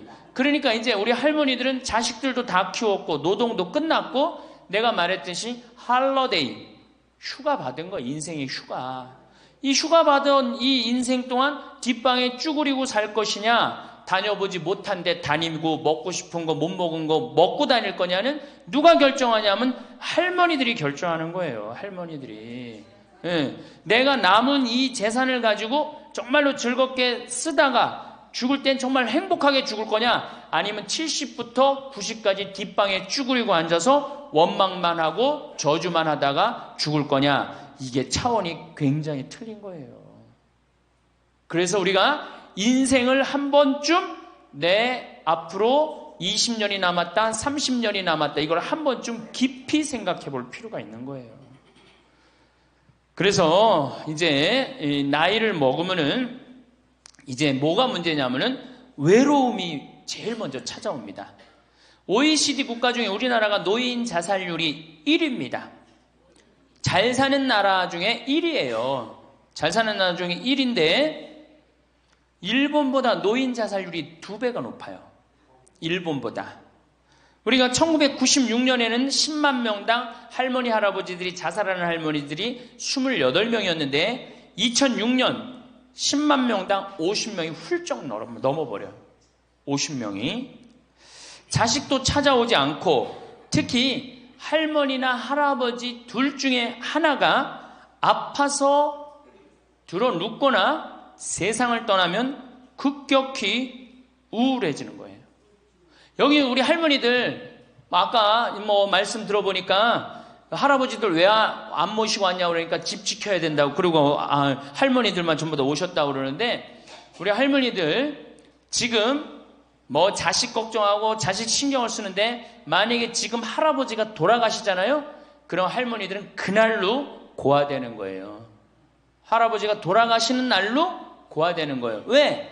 늙은 나랑 누가 밥 아침 점심 저녁 같이 먹어줄 건데, 누가 나랑 같이 텔레비 봐줄 건데 아무도 없어요. 오로지 남편이 있으니까 어떻게 같이 텔레비전도 보고 밥도 먹고. 혼자 먹는 거랑 같이 먹는 거랑 굉장한 차이가 나요. 혼자 먹는 거랑 같이 먹는 거랑. 그러니까 내가 내 남편이 죽었다, 그날로 고아되는 거예요. 그날로. 내가 고해성사를 들어보면요, 내가 비산동에 있을 때 16,000명이었지 교우들이. 고해성사 무지하게 많이 들어봤어요. 할머니들이 오면 고해성사의 100%가 다 며느리욕이에요. 며느리욕. 뭐 며느리가 얼마나 못되게 한 거 뭐 다 얘기해요. 그럼 내가 뭐라고 그래? 할머니 요새 젊은 것들이 버릇이 없어서 예의 없이 자라서 그러니까 할머니가 이해하라고. 할머니 며느리만 그런 게 아니라 다 그렇다. 예. 그럼 며느리들은 들어오면 나한테 뭐라고 고해성사할 것 같아? 시어머니 때문에 미치겠다고 그러는 거예요. 시어머니 때문에. 그럼 내가 그 며느리들한테 뭐라고 그럴 것 같아요? 늙으면 다 그러니까, 니네 집만 그런 게 아니다. 늙으면 다 그러니까 신경 쓰지 말아라. 제가 그래요. 어쩔 수 없는 거예요. 어쩔 수 없는 거예요. 그러니까 이제는 내가 나이가 70이 됐다. 그러면은 자식은 자식, 내 인생은 내 인생. 서로 분리해서 사는 거예요. 내가 늙어서 자식한테 기대서 자식한테 피해 안 주는 게 결국 누구 도와주는 거야? 자식 도와주는 거예요. 혹시 여기 할머니들 중에 내가 그런 의식이 있다. 내가 늙어서 자식한테 호강을 받아야 되겠다. 이런 의식이 있으면 빨리 버리세요. 이제 나 혼자 내 인생 살아가야 된다. 그게 가장 중요한 생각이에요. 그래야지 나중에 자식도 부모한테 계속 사랑을 할 수가 있어요. 가기만 하면 원망하고 이번 추석 때도 그런 사람들 많을 거야. 많이 싸웠을 거야. 응? 옆집 할망구는 아들이 와갖고 냉면도 사주고 갈비도 사줬다는데 나는 큰아들이 사줄래나 둘째 아들이 사줄래나 막내딸이 사줄래나 근데 나한테 사주는 놈 한 놈 없다. 그러면 자식들이 지겨운 거예요. 하루 이틀 그 소리 하는 것도 아니고. 나는요 냉면 먹고 싶으면요 내 돈 주고 내가 가서 사 먹어요. 냉면 먹고 싶은 거 누구만 알아? 내가 지금 냉면 먹고 싶은 거 누구만 알아? 나만 아는 거야. 나만 아니까 누가 나한테 사줘야 돼? 내가 나한테 사줘야 되는 거야. 내가 나한테. 누구한테 그걸 사주기를 원해. 70, 80이 돼서. 그래서 제발 재산, 집, 자식한테 물려줄 생각하지 말고 집 은행에 담보로 맡기고 다 쓰다가 통장에 얼마만 남기고 주고? 이제 교육의 효과가 나옵니다. 500만 원만 남기고 죽어요. 모자라는 거는 뭘로 충당하면 돼? 부조금으로 충당하면 돼. 그 죽을 땐 어떻게 죽어? 꼴가닥 죽으면 돼요. 자, 제가 87년도에 이 노원에 있는 그러니까 옛날에 이 상계동, 하계동 이렇던데요. 거기 맹인 재활원이 있었어요. 근데 내가 맹인 재활원에 이렇게 거기서 이제 근무를 했었을 때 거기에 부부가 있었는데 남편이 죽었어요. 남편이 죽어갖고 내가 뭐 정말 염도해주고 그냥 성가도 잘 해주고 그랬는데 그 눈이 먼 그 자매가 그 방을 바꿔달라는 거예요. 그래서 왜 바꾸냐 그랬더니 여길 가도 남편 냄새, 저길 가도 남편 냄새. 남편이 너무 그리워서 못 살겠다는 거예요. 그러니까 그냥 지금은 소용이 없는 것 같지. 그렇죠? 빨리 죽었으면 좋겠고 귀찮지. 밥 새끼 해주는 거. 그런데 그 묵뚝뚝한 할아버지가 없으면요 정말로 외로워지는 거예요. 그러니까 할아버지들한테 좀 잘하세요. 자식한테 신경 쓸 거 할아버지한테 한 번만 더 신경 쓰세요. 진짜 지금 중요한 동반자는 누구야? 할아버지들이야. 구박 좀 하지 말고. 노년처럼 축복받은 삶이 어디 있어요? 저는요 여러분들처럼 80까지 사는 게 원이에요. 사는 게 얼마나 좋은데요. 사는 게 제가 신학생 때 몸이 안 좋았어요. 건강이 안 좋았어요. 우리 뭐 15년 전에 우리 할머니들 나 봤을 때 내가 47kg였어. 47kg. 근데 지금 57kg야. 그러니까 신학생 때 내 이 허리띠가 여기에 정상적으로 있었던 적이 없어요. 여기 앉아있으면 여기 어디가 있고 딴 날은 여기가 있고 허리띠가 제자리를 잡은 적이 한 번도 없어요. 그러니까 내 동창 신부들이 이제 내일 모레 오는 호계동에 우리 최영남 신부하고 작년에 나하고 같이 살던 이용삼 신부가 신학생 때 그랬어요. 너 신부 돼갖고 40살까지 살면 이별 여행 가준다 그랬어요. 40살까지만 살아라 이거지. 그때까지 못 살 줄 알았거든요. 내일 모레 죽을 것 같이 보였거든요. 그래서 40살까지 살면은 큰 컨테이너 트럭 하나 거기다가 먹을 것 침대 다 해갖고 세계 구경시켜주겠다 그랬어요. 근데 내가 신부가 되고부터 건강해지기 시작하는 거예요. 그러더니 그 비산동에서도 좀 건강해졌는데 이제는 여기 이제 평창에 와서 흙집에서 사니까 완전 건강해진 거예요. 그래서 내 목표가 40에서 바뀌었어요. 80으로. 왜? 이게 건강하고 보니까 사는 게 너무너무 좋은 거예요. 밥도 맛있고 정말 매일매일 이렇게 행복할 수가 없어. 이게 오래 사는 건 큰 축복이에요. 할머니 할아버지들 지금 6.25 전쟁 통해 안 죽었지, 교통사고로 안 죽었지, 암으로 안 죽었지, 지금까지 사는 건 하느님의 은총 축복 아니면 지금까지 못 살아요. 이 좋은 축복의 시간을 어떻게 살아야 돼?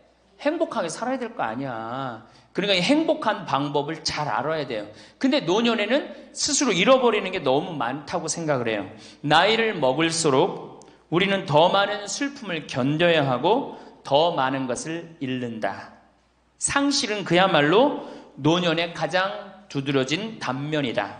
친구들, 친척들, 배우자, 심지어 자녀들이 먼저 갈지도 모른다. 어제 100살 먹은 할머니 얘기를 들어보니까 자식들이 다 먼저 갔다는 거예요. 그러니까 먼저 가는 경우도 있어요. 지금 안 죽으니까. 그럴 때는 그 상실감이 훨씬 더 크다는 거예요. 그러니까 외로움이 점점 나이를 먹으면 먹을수록 증가하는 거죠. 외로움, 고독. 제일 무서운 거예요. 나이 먹어서. 상실은 단순히 죽음만을 뜻하지 않는다. 삶의 모든 측면이 상실의 영향을 받는 듯하다. 상실은 사회적, 경제적인 것에 국한되지 않는다. 그러니까 자꾸 내가 잃어가는 거, 육체적인 상실도 있다. 눈이 침침해지고 독서나 운전이 어려워져서 많은 즐거움을 주었던 활동이 곤란해진다.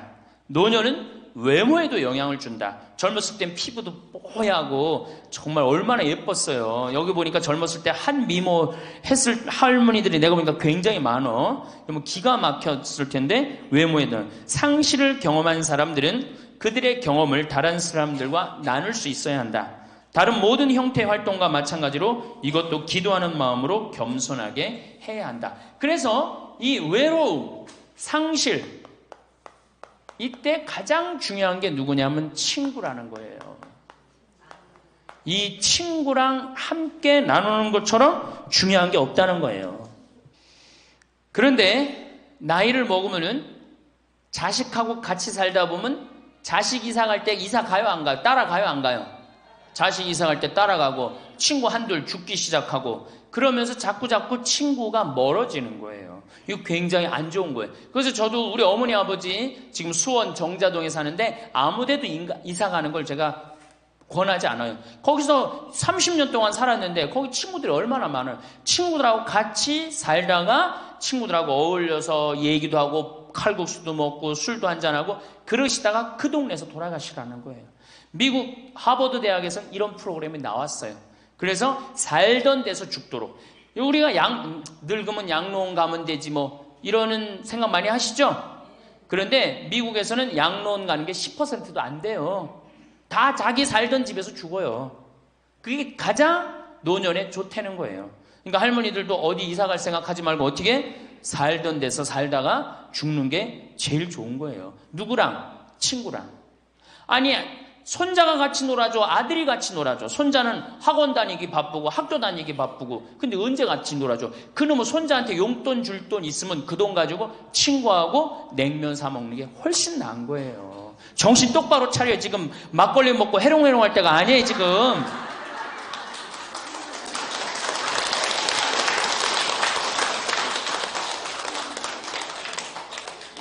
여기 비산동 노인대학 할머니들은 정말 행복한 분들이에요. 왜? 일주일에 한 번 나와서 또래 친구들하고 노래도 하고 아까 보니까 또 마당에서 노래하고 막 강의도 안 들어오려고 막 그러다 보니까 이게 얼마나 중요한 건데 일주일에 한 번 친구를 만나서 노래하고 춤도 추고 이게 굉장히 중요한 거예요.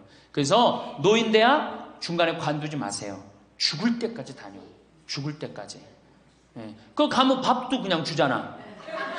이야, 얼마나 좋아. 아니, 노인대학 다니까 지금 이 수학여행 온 거 아니야? 1박 2일? 수학여행도 오고. 아유, 한 신부님이 얼마나 훌륭해. 그냥 이쁘게 생기기도 했지만 얼마나 훌륭해. 할머니들 그냥.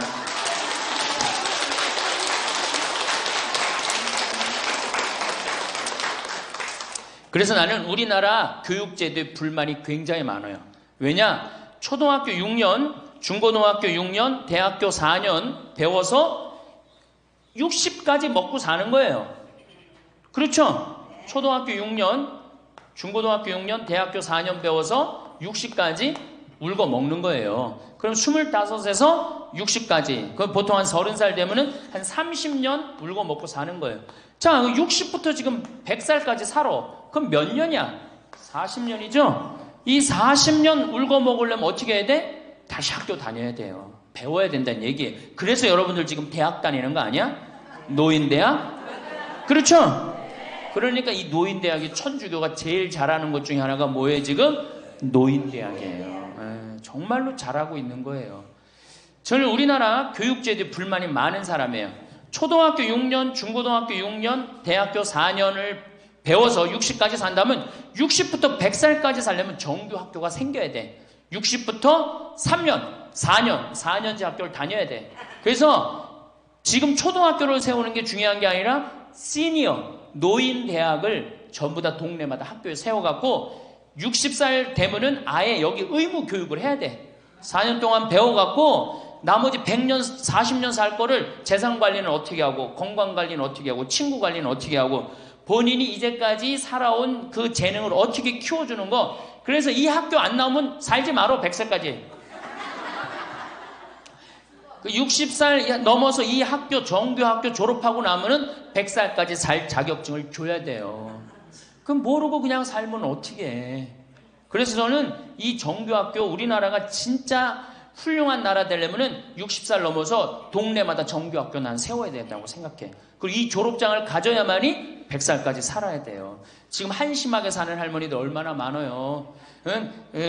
얼마 전에도 어떤 남편이 굉장히 훌륭한 남편인데 돌아가셨어요. 근데 재산을 확실하게 정리를 못하고 죽은 거예요. 그 할머니 혼자 남았는데 자식이 서로 재산 분가한다고 싸워갖고 재판에 걸어갖고 할머니가 여기 가서 재판정에 서고 저기 가서 재판정에 서고. 이게 학교를 졸업하지 못해서 그래. 이 정규 학교를. 우리나라가 이 정규 학교가 없어서 그래요. 그러니까 우리 할머니들은 이 학교를 다녀야 되는데 우리나라 지금 교육제도가 지금 안 하고 있잖아. 그러니까 안 하니까 성당의 정규 학교라도 노인대학 다니라 이거예요. 절대 관두지 마세요.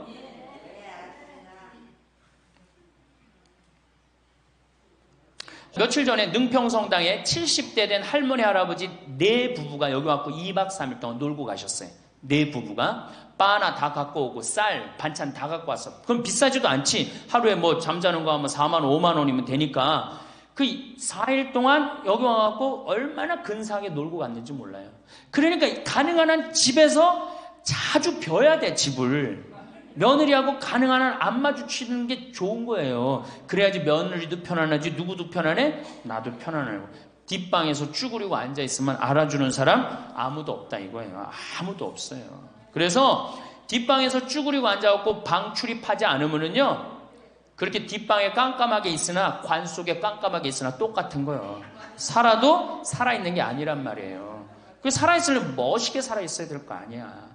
그러니까 놀러도 좀 가고. 이제 노년에 첫 번째 외롭다 말씀드렸어요. 외롭다. 두 번째로는 노년에 이 자식들하고 문제예요. 자식들하고 갈등이 생기기 시작해요. 내가 이렇게 많이 쏟아 넣었는데 너는 나한테 해주는 게 뭐가 있느냐. 이렇게 계속 섭섭해요. 근데 사실 자식들도 살기 힘들어요. 생각해봐. 자식들 아파트 청약 보야지. 애들 학원 보내야지. 전기세 내야지. 전화비 내야지. 먹어야지. 그렇죠? 그 자가용 타고 다니면서 기름값 올라가면 기름값 내야지. 아프면 또 저기 뭐 병원 가야지. 대충 따져보니까 한 달에 최소한 라면만 먹어도요 150만 원에서 180만 원이 들어가요. 그럼 나 먹고 살기도 힘든데 죽지도 않는 어머니 아버지 오랫동안 계속 잘 모실 수 있어요? 잘 모실 수가 없어요. 그걸 바라는 것도 사실은 미안한 거예요. 미국은 집으로 깔고 있는 게 30%, 금융자산이 70%예요. 할머니, 할아버지들이. 집으로 깔고 있는 게 30%, 금융자산이 70%예요. 그래갖고 70%를 쓰다가 죽어요, 미국은. 우리나라는 집으로 깔고 있는 게 90%, 금융자산이 10%야. 그러니까 뭐 하고 싶어도 돈 있어요, 없어요? 돈이 없는 거야. 오로지 뭐만 하나 쥐고 앉아있는 거야? 집만 하나 쥐고 앉아있는 거야. 그 쥐고 앉아서 죽을 때 누구한테 물려주려고? 자식한테 물려주려고. 그런데 문제는 뭐냐? 자식이 그 집을 물려받을 때 몇 살이에요? 70이에요. 내가 90에서 지금 되게 100살에 죽는단 말이야. 그럼 자식이 몇 살에 그 집 물려받아? 70에 물려받아. 70에 물려받은 의미가 있어요, 없어요? 의미가 없어요. 차라리 이 집 정리해갖고 나도 맛있는 거 먹고 구경하고 싶은 거 구경하고 돌아다니고 싶은 거 돌아다니다가 자식한테 자식도 같이 쓰다가 죽는 게 낫지. 집 남겨놓으면은 반은 국가가 갖고 가고 반은 네가 더 갖느냐 내가 더 갖느냐 싸운단 말이에요. 반은. 올 들어 일본에서 노인이 집에서 병간호하다가 배우자를 살해한 사건이 30건이 발생을 합니다. 그러니까 남편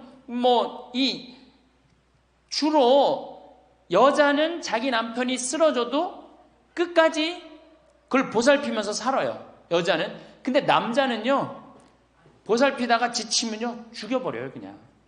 너무너무 힘들으니까. 그러니까 제일 좋은 건 뭐야? 제일 좋은 거는 남편이 먼저 죽고, 그 다음날 여자가 따라 죽는 게 제일 좋은 거예요. 네. 할아버지가 먼저 죽고, 그 다음날 할머니가 따라 죽는 게 제일 좋은 거예요.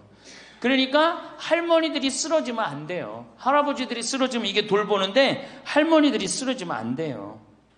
그래서 범행 후 대부분 뭐라 그래? 병간호가 너무 힘들었다, 지쳤다, 그렇게 얘기를 합니다. 5월 26일에 올해 5월 26일에 부인을 살해한 할아버지가 89살 할아버지가 85살짜리 할머니를 죽였어요. 이 할아버지가 대기업 출신으로서 정년퇴직하고 연금생활까지 버젓이 하는 할아버지예요. 근데 지난 작년 9월부터 부인이 파킨스병에 걸린 거예요. 부인이 우울증까지 이제 겹쳐갖고 한층 어려운 상황이 됐어요. 근데 할아버지가 정말로 성실하게 보살폈어요. 근데 3월 달에 할아버지가 이게 넘어져갖고 여기 대퇴부, 여기가 그냥 엉치뼈가 부러져 버린 거예요. 그러니까 이 병원 치료에도 불구하고 자꾸 힘들어지니까 어떻게? 결국은 남에게 패 끼치는 이 차라리 죽는 게 낫다. 그러고 그냥 죽여버린 거예요. 근데 이때 이 판결이 어떻게 나왔느냐 하면은 할아버지가 할머니를 죽인 거를 엄중하게 추궁하면서도 부인이 병 때문에 이전과는 전혀 다른 사람이 된 것을 비관하여 동반 자살을 시도한 것에는 동정의 여지가 있다. 그러면서 3년 징역형을 하고 5년 집행유예를 내려요. 그러면서 마지막 할아버지한테 뭐라 그러냐면 할머니 명복을 빌어주라고. 그러니까 이제 감옥에는 안 넣는 거죠. 그래서 이제는 정말로 이 노년에 이게 지금 죽느냐 사느냐의 문제야. 외롭고 안 외로우냐의 문제. 이거 외로운 것처럼 무서운 병이 없어요. 제가 여기 생태마을에 혼자 밥 먹잖아요. 사정원에서 혼자 밥 먹어요. 그러면 혼자 밥 먹는 게 뭐가 재밌어요? 작년에 우리 집에 안식년하는 신부님이 2분이 와 계신데 2분하고 이렇게 밥 먹는데 밥 먹는 시간이 너무 재밌는 거예요. 얘기도 하고 누구 흉도 보고 무슨 일 얘기 잘 모르는 정보도 얘기하고 너무 텔레비전도요. 저는 혼자 텔레비전 보면 재밌을 것 같아요? 재미없어요. 나는 우차사나 개그 콘서트를 한 번도 본 적이 없어요. 근데 안식년하는 신부님 오고 난 다음부터 내가 우차사를 1년 내내 봤다니까. 혼자 보고 웃는 건 그거는 정말로 이상하잖아요. 혼자 보고 막 방에서 혼자 깔깔고 미친 거지. 혼자 보고 웃고. 근데 신부님하고 우리 나하고 안식년한 이용삼 신부님하고 같이 1년 동안 저녁에 우차사를 봐도 재밌고 뭘 봐도 재밌는 거야. 둘이가 그래서 좋은 거예요. 신부 그냥 혼자 밥 세끼 먹고 혼자 저녁에 텔레비전 보고 정말로 그거 쉬운 게 아니거든요. 근데 할머니들은 나는 원래 처음부터 그랬으니까 그걸 어려니 했는데 둘이 텔레비전 보고 둘이 밥 먹다가 어느 날 갑자기 둘 중에 하나가 죽었다. 그럼 그날로 고아되는 거예요. 그 외로운 시간을 자식들이 이해하지 못한단 말이에요. 절대 이해하지 못해요. 그래서 다정하게 와서 아침부터 저녁까지 있었던 일을 얘기하겠어요? 뭘 얘기하겠어요? 근데 우리나라는 이 부부가 60 넘은 부부가 애인같이 살아야 되는데 이건 애인같이 사는 게 아니라 왼수같이 살아. 그래요, 안 그래요? 왜? 우리는 결혼하자마자 어떻게 했어? 자식 키우느냐고 엄마는 정신없이 바쁘고 아빠는 나가서 돈 버느냐고 정신없이 바빴어요. 그래갖고 둘이서 데이트할 기회가 없었어. 연애할 시간이 없었어. 근데 어느 날 갑자기 그래서 우리나라는 안사람 바깥 사람 그랬잖아요. 근데 어느 날 갑자기 바깥 사람이 이게 안 죽으면서 당신이 이제 사회에서 필요 없으니까 어떻게 해라. 집으로 가라. 그래갖고 집에 들어가고 안방에 들어와서 안 사람이 되는 거예요. 평생 사랑한다는 말 한 번 안 하고 다정하게 뽀뽀 한 번 안 했는데 이게 둘이서 같이 사니 이게 집안이 평화로워요? 안 평화롭지? 그러니까 서양은 20대 만나갖고 안 맞으면 30대 바꾸고 30대 만나갖고 안 맞으면 40대 바꾸고 40대 만나갖고 안 맞으면 50대 바꾼 부부가 50대부터 100살까지 애인같이 산대요. 소중함을 알아서. 근데 우리는 20대부터 50대까지 한 번도 안 바꾸는 거예요. 한 번도 안 바꾸고 어느 날 갑자기 바깥에서 점심 저녁 먹고 들어오던 사람을 이게 밥 새끼를 다 차려줘야 되니 이게 쉬워요? 쉽지 않지. 그러니까 왼수라고 그러는 거지. 왼수. 애인이 아니고. 방도 어떻게 써? 아니 늙어서 안 그래도 외로운데 방도 그 아파트에서 둘만 사니까 할머니는 안방에서 자고 할아버지는 뒷방에서 자고 잠도 따로 자고 이거 뭐 같이 사나 마나야. 사나 마나야. 그 지금 우리 할머니들 보약을 해줘도 누구한테 해주는 게 제일 좋아요? 할아버지한테 해줘야 돼요. 다정하게 해줘야 돼요. 그 있는 것 자체만 해도 얼마나 큰 위안인데요. 우리 어머니 아버지를 제가 작년에 성지순례를 모시고 왔어요. 근데 어머니 아버지한테 그랬어. 어머니 예수님 태어난 데는 봐야 될 거 아니냐. 아버지 이 교황님 사는 베드로 성전은 봐야 될 거 아니야. 그렇게 신앙생활을 했으면은. 근데 아버님이 77, 어머니가 75이었을 때 내가 모시고 갔어요. 그랬더니 어머니가 그러는 거야. 아유, 길에서 죽기 싫다는 거예요. 비행기 14시간 타기 싫다는 거예요. 우리 외삼촌이 미국에 가서 돌아가셨거든요. 여행 갔다가. 그래서 내가 그랬어요. 걱정하지 말라고. 그리고 자식들이 이미 돈을 다 모아놨기 때문에 어머니, 아버지 이거 취소하면 안 된다고. 그래, 3달 전에 가서 말씀을 드리니 2달 전에 집에 가보니까 어머니 아버지가 손잡고 산에 올라갔다 내려갔다 하더라고. 길에서 안 죽으려고. 한 달 전에 가보니까 여행 옷 다 입고 뭐 운동화도 다 했어요. 제가 여행을 모시고 갔는데 비행기에선 잘 자고 중간에 뭐 2번에 밥 나오네 2번 다 먹고 또 잘 주무시고 성지에 딱 그 순례를 하는데 제일 먼저 일어나고 제일 앞장서서 걸어가고 제일 잘 먹는 거. 잠도 잘 자고. 누가 77이라고 그래요. 그래갖고 토요일날 밤 10시에 집에 들어왔어요. 한국에 들어와갖고 나하고 한 15분이 우리 어머니 아버지하고 성주순례를 갔는데 다음날 10시에 내가 전화를 했어요. 10시에 전화를 했는데 성주순례 갔다 온 분들 다 괜찮은가 확인했는데 다 비몽사몽 전화를 받는 거예요. 40대 50대 된 분들이 갔었는데 근데 집에 전화했는데 어머니 아버지가 전화를 안 받는 거예요. 걱정이 되고 계속 전화를 했는데 2시에 이제 통화가 됐어요. 아유 왜 전화 안 받느냐고. 아버지는 약수터에 물 들어가고요. 어머니는 머리하러 가신 거야. 그렇게 13일 동안을 여행을 갔다 오고 다음 날도 안 죽어요. 지금 77, 75 말도 아니에요. 그렇게 모시고 여행을 갔다 왔더니 지난달에 내가 집에 가고 어머니 아버지하고 전심 같이 갈비 먹었어요. 그야말로 갈비를 먹는데 어머니가 그러는 거예요. 신부님 작년에 신부님이 저기 막 성주순례 유럽 갔다 온다고 여행 가방을 이쁜 걸 사주었는데 집에 그 여행 가방이 이렇게 앉아 있는데 여행 가방이 너무 아깝다고. 저 여행 가방이 또 가자 이거지. 그래서 제가 그랬어요. 알았다고. 올해는 경제가 어려우니까 내년에 내가 모시고 가겠다고. 그래서 내년 모시고 갈 계획이에요. 왜? 이제는 인생이 휴가란 말이야. 휴가니까 정말로 인생을 즐겁게 살고 좀 하느님께 영광 드리고 감사하면서 살다가 떠날 때 부조금은 어머니 이름으로 부조금이 들어오면 어머니 이름으로 과원에 집 한 채 줘줄 거고 아버지가 돌아가시면 아버지 이름으로 집 한 채 드리고 그리고 아무것도 남기지 않고 가시는 거예요. 그게 멋있는 거예요. 그러니까 제발 욕심을 버리세요. 내 자식 내 새끼 이 욕심을 버려. 우리가 하늘나라를 지향하는 사람들 아니야? 근데 뭐 이렇게 세상에 욕심이 많아. 하늘나라에 지향하는 사람들이. 그래서 우리 할머니들 제발 내가 자식한테 집 물려준다는 생각하지 말고 그거 아까 조사해보니까 4억에서 5억 정도 한다며요. 내일 집에 돌아가면 바로 은행에 가세요. 응? 그래갖고 바로 은행에 잡혀갖고 한 달에 2억이면 20년 쓸 수 있어요. 한 달에 200만 원. 그러니까 100만 원씩. 한 달에 100만 원이면 쓸만해 안 쓸만해요? 쓸만하죠? 예, 그건 뭐 내가 이제 다음 시간에 말씀을 드릴 거예요. 자, 외롭고 친구가 없고 그 다음에 자식하고 관계가 안 좋아져요.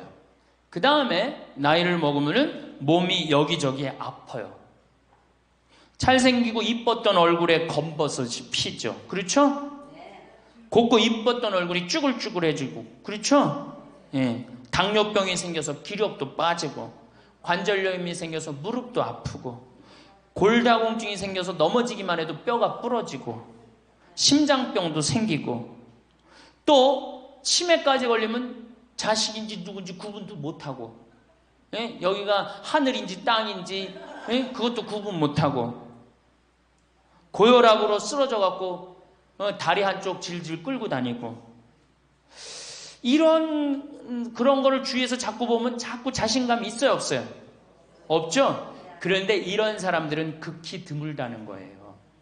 그리고 여기 있는 할머니들은 지금 안양에서부터 여기까지 관광버스 타고 2시간 반 동안 왔죠? 그러니까 여기 있는 할머니들은 적어도 100살까지 전혀 문제없이 살 할머니들이에요. 100살까지. 왜? 지금 근력은 100살까지 관리만 잘하면 100살까지 산단 말이에요. 관리만. 그리고 살다가 죽을 때는 어떻게 죽을 수 있는 가능성이 많은 할머니들이야? 꼴가닥 죽을 수 있는 가능성이 많은 할머니들이에요. 자, 그러니까 할머니들이 이제 운동을 잘 하셔야 돼요. 그냥 늙었다고 난 늙었다 이걸로 끝나는 게 아니에요. 우리 할머니들, 며느리들한테 섭섭한 할머니들 많죠? 100명이면 99명이 며느리한테 섭섭해요. 100명이. 맞죠? 네. 아유, 솔직해네. 비산동 할머니들이. 왜 내가 100명이면 99명이 며느리한테 섭섭하냐면, 내가 고해성사를 들어보면요, 내가 비산동에 있을 때 16,000명이었지, 교우들이. 고해성사 무지하게 많이 들어봤어요. 할머니들이 오면 고해성사의 100%가 다 며느리 욕이에요. 며느리 욕. 뭐 며느리가 얼마나 못되게 한 거 뭐 다 얘기해요. 그럼 내가 뭐라고 그래? 할머니, 요새 젊은 것들이 버릇이 없어서 예의 없이 자라서 그러니까 할머니가 이해하라고. 할머니, 며느리만 그런 게 아니라 다 그렇다. 예. 그럼 며느리들은 들어오면 나한테 뭐라고 고해성사할 것 같아? 시어머니 때문에 미치겠다고 그러는 거예요. 시어머니 때문에. 그럼 내가 그 며느리들한테 뭐라고 그럴 것 같아요? 늙으면 다 그러니까, 니네 집만 그런 게 아니다. 늙으면 다 그러니까 신경 쓰지 말아라. 제가 그래요. 어쩔 수 없는 거예요. 어쩔 수 없는 거예요. 자, 그런데 할머니들하고 며느리들하고 입장을 조금 생각을 해봐. 자, 우리 할머니들 자식들 키웠을 때, 막 키웠을 때 태어났어. 막 손가락에 꼬무락거리고 막 저기 막 옹알이하고 이뻐요, 안 이뻐요? 아, 이놈이 일어났어. 뻗떡. 그래갖고 걸으면 한 걸음 뛰었을 때 흥분돼요, 안 흥분돼요? 흥분되죠? 걸어. 그럼 기가 막히게 행복하죠? 그 행복은 아마 생각해봐. 기가 막히게 행복했을 거야. 거기다 엄마라고 그래봐. 어때요? 막 죽지, 엄마라고 그러면은. 막 죽어, 엄마라고 그러면은. 거기다가 이제 애가 가방 들고 막 학교 갔다가 뛰어왔다 하고, 아, 이놈이 키가 중학교, 고등학교 됐는데 나보다 더 커져. 뿌듯해요, 안 뿌듯해요? 이게 키우는 맛이요, 보통 큰 맛이 아니에요. 그런데 반대로 입장을 바꿔놓고 이제 생각을 해보면, 우리 어머니가 70이 됐어. 문을 열고 나오면은 아이고 그런단 말이야. 부모는 자식을 키우는 재미에 정말로 푹 빠져있지만, 자식은 부모가 죽어가는 걸 본단 말이야. 얘야 눈이 좀 안 보인다. 보니까 백내장이 걸렸어. 눈이 또 났더니 얘야 무릎이 아프다. 그러니까 무릎에 여기 그냥 저기 물렁뼈가 다 없어졌고 그 뼈 수술해줬어. 그러니까 문 열고 나오면 아이고 좋아질 가능성이 있어요? 점점 나빠져요? 점점 죽어가는 걸 보는 거예요. 누가 더 기쁠 것 같아? 자식을 키울 때가 기쁠 것 같아? 죽어가는 부모를 보는 게 기쁠 것 같아요? 여기는 안타까움, 짜증, 의무감 이런 게 들었어. 여기는 기쁨이 있고. 그러니까 우리 할머니들 자식들한테 나한테 왜 이렇게 섭섭하게 하나 원망할 필요가 없어요. 그 죽어가는 걸 보는 건 그 슬픈 거예요.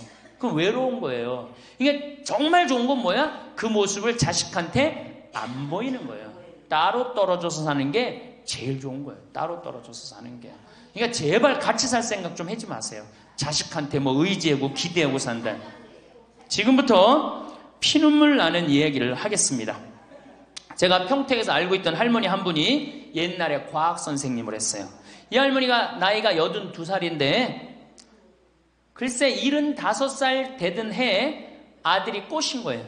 어머니 어머니가 살던 아파트 팔고 내가 사는 아파트 팔아서 50평짜리 아파트를 사자. 그래서 75살 먹은 할머니가 그런 생각을 했대. 내가 살면은 얼마나 사나?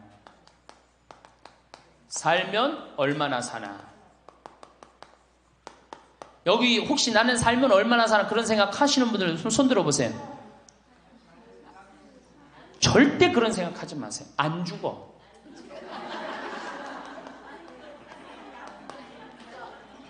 얼마 전에 102살 먹은 할머니한테 인터뷰를 했어요. 기자가.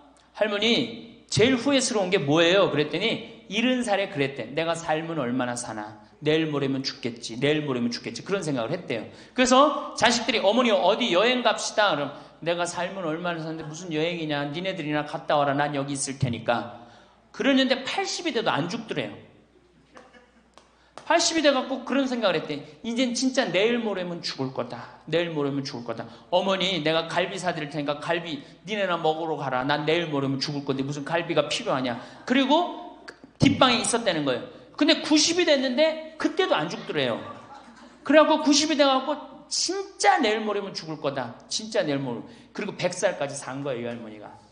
제일 후회되는 게 뭐냐 그러니까 30년 동안 내일 모레면 죽을 거다. 그리고 뒷방에 앉아있던 게 제일 후회된다는 거예요. 30년이 짧은 세월이에요? 그 30년 동안 돌아다니고 먹고 싶은 거 먹고 만나고 싶은 친구 만나고 노인대학에 나오면 춤 시간도 있죠. 춤도 추고 박수도 치고 그랬으면 그 30년이 축복의 30년이야. 저주의 30년이야. 축복이죠. 근데 그 할머니는 어떻게 사는 거야? 저주의 30년을 사는 거예요. 어쨌든 이 할머니가 내가 살면 얼마나 사나 손자 얼굴이나 보고 자식이나 밥이나 먹고 같이 살아야 되겠다. 그리고 그 집을 팔아갖고 아들 이름으로 다 해주고 들어온 거예요. 들어오는 순간 자식하고 살아요? 누구하고 살아요? 며느리하고 살죠. 며느리가 그동안 시어머니하고 안 살았는데 학교 선생님을 했으니 얼마나 꼬장꼬장해요. 챙견을 얼마나 하겠어. 이거 챙견 저거 챙견. 그래 며느리 미쳐 안 미쳐? 미치죠. 며느리 성당도 나가기 싫은 거. 시어머니 열심히 나가는 성당. 그러니까 어떻게 성당 안 나가는데 성당 안 나간다고 또 욕하고. 그러니까 점점 원수가 되는 거예요. 그러니까 며느리가 나 어머니랑 밥 먹는 거 체하니까 안 된다. 어머니 들어가갖고 방에서 들어가 먹어라. 밥도 같이 못 먹는 거 방에 들어가고 혼자 먹는 거예요. 손자하고 밥 먹으려고 합쳤는데 구박을 받는 거지. 하루는 날 찾아와서 신부님 머리 좀 만져보라는 거예요. 머리를 만져보니까 혹이 이렇게 2개가 났어. 보온병으로 며느리가 때린 거예요. 아니 60 먹은 며느리가 80 먹은 며느리랑 싸우면은 누가 이겨요? 60 먹은 며느리가 이기게 돼 있어요. 30대 며느리는 울면서 참지만 60대 된 며느리는 안 참아요. 같이 싸우지. 그래갖고 혹이 이렇게 2개가 나서 왔어요. 할머니 왜 그러고 사냐. 나하고 저 소송 걸자.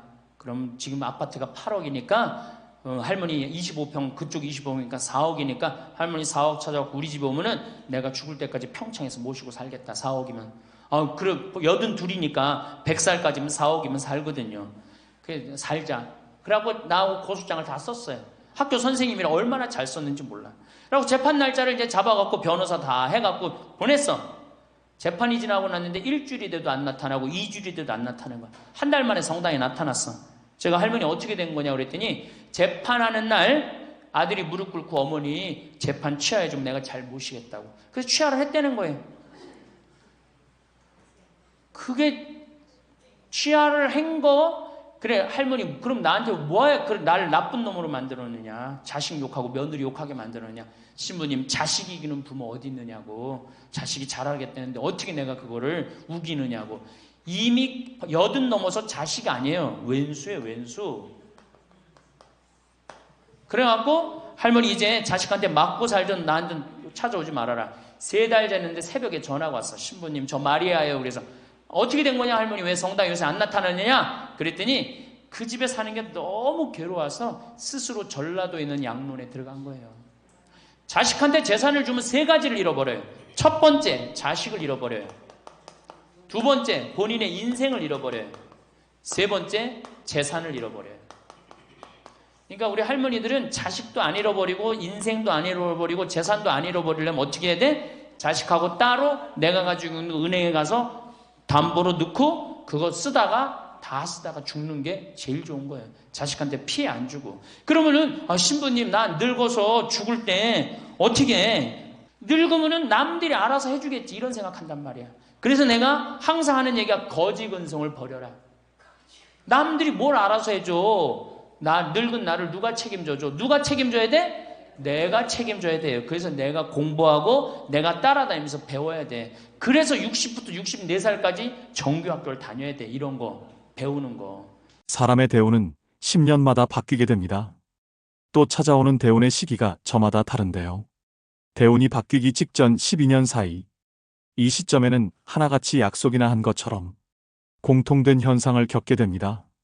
다음 대운의 징조 5가지 중 본인에게 해당되는 징조를 체크해 보시기 바랍니다. 첫째, 내 주변 환경들이 바뀝니다. 둘째, 인생 최대의 고통이 찾아옵니다. 셋째, 내 주변 인맥들이 바뀝니다. 넷째, 얼굴색이 환해집니다. 다섯째, 기존의 내 가치관이 바뀌기 시작합니다. 이처럼 대운은 예고 없이 찾아오지 않습니다. 몸과 마음, 환경의 변화를 통해 우리에게 사인을 주는데요. 물론 좋은 운이 왔는데도 그 운이 온 줄 모르고 놓치시는 분들이 의외로 많습니다. 그래서 오늘은 살면서 반드시 알아차려야 될 대운이 들어오는 징조 10가지에 대해 알려드리겠습니다. 오늘의 영상 끝까지 시청하셔서 대운을 놓치시는 일이 없길 바랍니다. 첫 번째는 내 주변 인맥들이 바뀌기 시작합니다. 지인이 됐든 아는 사람이 됐든 친구가 됐든 대운이 들어올 때는 만남이 싫어집니다. 즉, 득이 안 생기는 쓸데없는 시간이라고 생각이 들어서 필요 이상의 시간 낭비를 안 하려고 합니다. 큰 의미 없는 담소를 나눴던 사람들과의 만남이 점점 줄어들기 시작하면서 그런 사람들이 정리가 됩니다. 반면 오랜 인연이 끊어지고 새로운 인연들이 생겨납니다. 내 운의 흐름이 바뀌면 자연스레 만나게 되는 사람들이 바뀝니다. 예전에 스쳐 지나갔던 인연이 우연히 다시 되풀이 될 수도 있고 새롭고 낯선 사람을 만날 수도 있습니다. 두 번째는 주변 환경이 바뀝니다. 나를 둘러싼 환경이 자의반 타의반으로 변화할 수밖에 없는 상황이 만들어지게 됩니다. 내가 원했든 원하지 않았든 상관이 없습니다.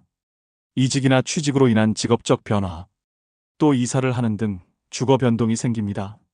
자동적으로 살림살이를 자꾸 만지게 되면 물론 내내 잘 살다가 갑자기 집 인테리어를 새로 하거나 배치를 바꾸게 됩니다. 이렇게 기회순환이 생겨나고 주변은 정리정돈이 되어서 일석이조의 좋은 효과를 볼 수 있습니다. 세 번째는 얼굴색이 바뀝니다. 안 좋은 일이 생기면 표시가 나듯이 좋은 일도 얼굴에 표시가 나기 마련인데요. 대운이 들어올 때는 얼굴색이 환하게 바뀌게 됩니다. 정작 나는 아무것도 하지 않았고 예쁘게 치장도 안 했음에도 불구하고 얼굴에 생기가 돕니다. 또 주변 지인들에게 인상이 폈다는 말을 자주 듣게 됩니다. 이는 고된 시련과 나쁜 인연이 사라져 근심 걱정이 없어졌기 때문에 평온한 마음이 그대로 얼굴로 드러나는 것입니다. 반대로 일이 안 풀리고 힘들게 되면 얼굴이 새카매집니다. 그럴 때는 아직 기운이 좋은 상태가 아니라고 생각하시면 됩니다. 네 번째는 새로운 것을 시도하게 됩니다. 늘 생각만 하고 그냥 그렇지 하고 지나치던 것들이 새롭게 보이기 시작합니다. 자연스럽게 관심이 생겨 시도를 해보게 되는 것까지 행동으로 옮겨지고 있다면 그 또한 대운이 들어오고 있음을 짐작할 수 있습니다. 갑자기 방 구조를 바꿔본다거나 낡은 옷을 버리고 새 옷을 구입한다든지 등의 행동을 하게 됩니다. 나에게 익숙해진 것들을 버리고 정리한다는 것은 여간 쉬운 일이 아닙니다.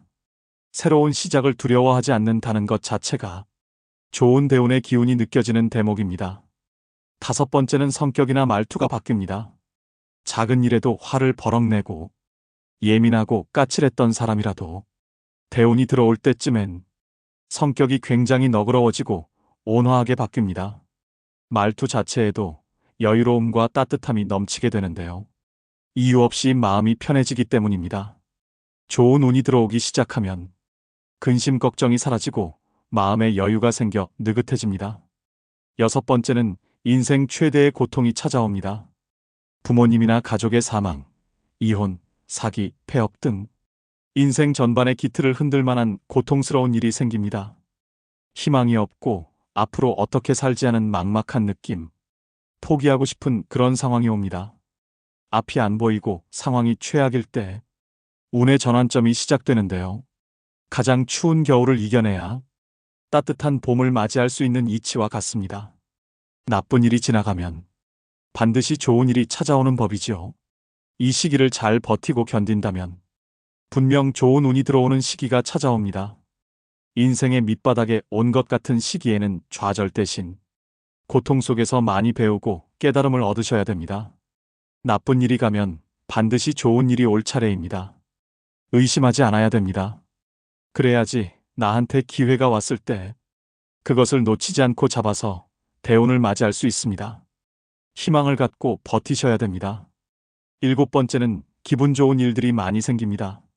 잔잔하지만 기분 좋은 사소한 일들이 생기게 됩니다.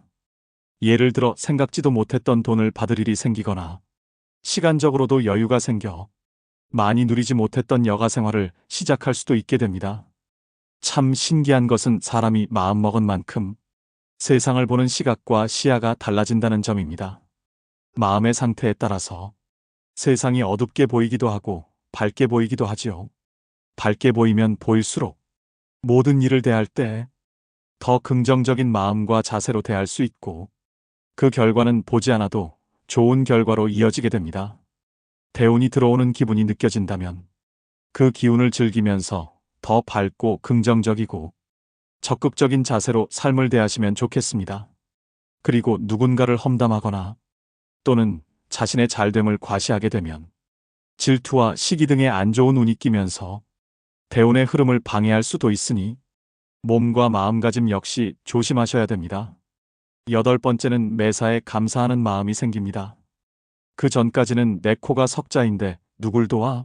라는 생각에서 무슨 일이든 감사하는 마음이 저절로 생기고 함께하는 사람들과 나누게 되고 베푸는 마음이 저절로 생기게 됩니다. 나의 베품으로 인해 누군가가 행복해지는 모습을 보고 자신도 행복을 느끼게 된다면 이제 대운을 받아들일 자세가 되었습니다. 마음속에서 원망과 시기 질투 등이 사라지고 평온을 얻을 때 대운이 오는 징조로 알고 더욱 나를 낮추고 겸손해지셔야 됩니다. 9번째는 갑자기 부지런해지기 시작합니다.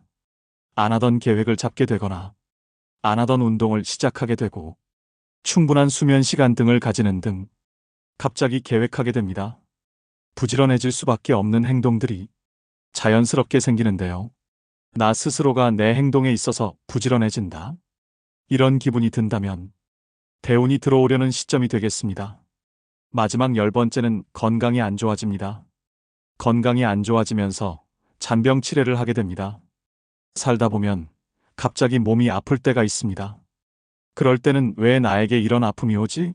라고 의아해하기 쉬운데 생각을 조금 바꿔서 나에게 좋은 운이 오려고 다시 더 높게 상승하기 위해서 내가 지금 잠시 바닥을 딛고 있는 중이구나 라고 생각하시면 됩니다. 이렇게 갑자기 몸이 아플 때는 운이 새롭게 바뀌는 징조로서 나의 운이 바닥을 치고 다시 상승하고자 하는 때이므로 이때의 아픔을 잘 극복하고 이겨내시면 운이 더 좋게 바뀌게 됩니다. 그러니 지금 정말 어두운 터널을 지나고 계시더라도 끝날 때까지 끝난 것이 아니라는 점 기억하시고 힘내시길 바라겠습니다. 오늘은 대운이 들어오는 징조 10가지를 알려드렸습니다. 사람은 살면서 누구나 많으면 3번, 적게는 한 번에 큰 대운이 들어온다고 합니다. 대운이 들어올 때 대운을 다 받아들이지 못한다면 그냥 지나칠 수밖에 없는데요. 얼마나 안타까운 일일까요? 보통 대운이 들어오기 전 악재가 겹치고 최악의 상황이 일어나는 경우가 많습니다. 과연 이 사람이 잘 견딜 것이냐? 이 사람은 대운을 맞을 준비가 되어 있나라는 일종의 테스트라고 생각하셔야 됩니다. 지금 나에게 이렇게 안 좋은 일들이 일어나니 곧 나에게 굉장히 좋은 운이 오겠구나. 이런 생각을 가져주시면 악재에서 빨리 벗어날 수 있습니다. 반대로 나 운이 안 좋은가 봐. 이런 생각을 하시면 꼬리에 꼬리를 물어 힘든 시간이 더 길어집니다. 물론 각자 사람에 따라서 사주에 따라서 대운이 들어오는 시기는 다 다르지만 대운이 들어올 때 나타나는 위의 10가지 징조는 누구에게나 다 일어나는 현상입니다. 그러니 희망 잃지 마시고 용기 내셔서 모든 분들이 행복하셨으면 좋겠습니다. 이 영상을 보신 분들은 이미 운이 좋으신 분들입니다. 말씀드린 대운징조 8가지를 숙지하셔서 본인 스스로를 한번 돌이켜 생각해 보셨으면 좋겠습니다. 또 한 가지 더 말씀드리고 싶은 점은 대운을 맞이하고 유지하는 방법입니다. 삶에서 대운을 맞이하고 유지하는 것은 새로운 시작과 지속적인 균형을 이루는 과정입니다. 이를 위해서는 내면의 변화와 지속적인 자기 개발이 필요합니다. 대운을 맞이하기 위해서는 자신의 내면을 깊이 탐색하는 것이 중요합니다. 또 긍정적인 생각과 태도를 갖고 변화를 긍정적으로 받아들이며 새로운 기회를 적극적으로 모색하는 것이 중요합니다. 나이가 들수록 새로운 도전과 경험은 자신을 성장시키고 삶을 풍부하게 합니다. 대인 관계에서도 새로운 시도를 해보며 다양한 관점을 이해하는 것이 좋습니다. 이처럼 대운을 유지하는 것은 긍정적인 마음가짐을 지속적으로 유지하는 것에서 시작합니다. 이 점을 명심하시고 언젠가 여러분도 대운을 맞이해서 지금의 마음고생을 보상받으시길 간절히 바라봅니다.